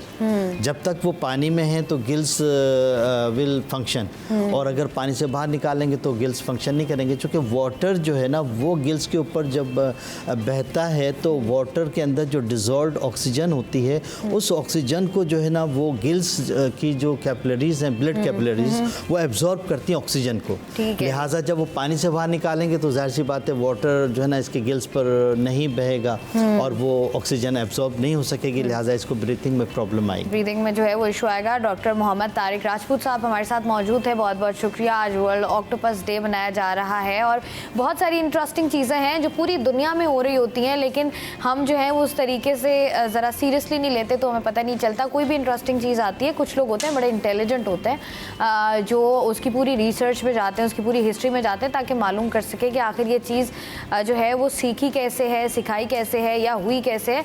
तो ज़रा जाने और जानकर जो है वो अपनी ज़िंदगी गुजारे। मैं हूँ आपकी मेज़बान शाइस्ता रज़ा। सिटी 10 से मुझे दीजिए इजाज़त, अपना रखिएगा ख्याल, अल्लाह हाफ़िज़।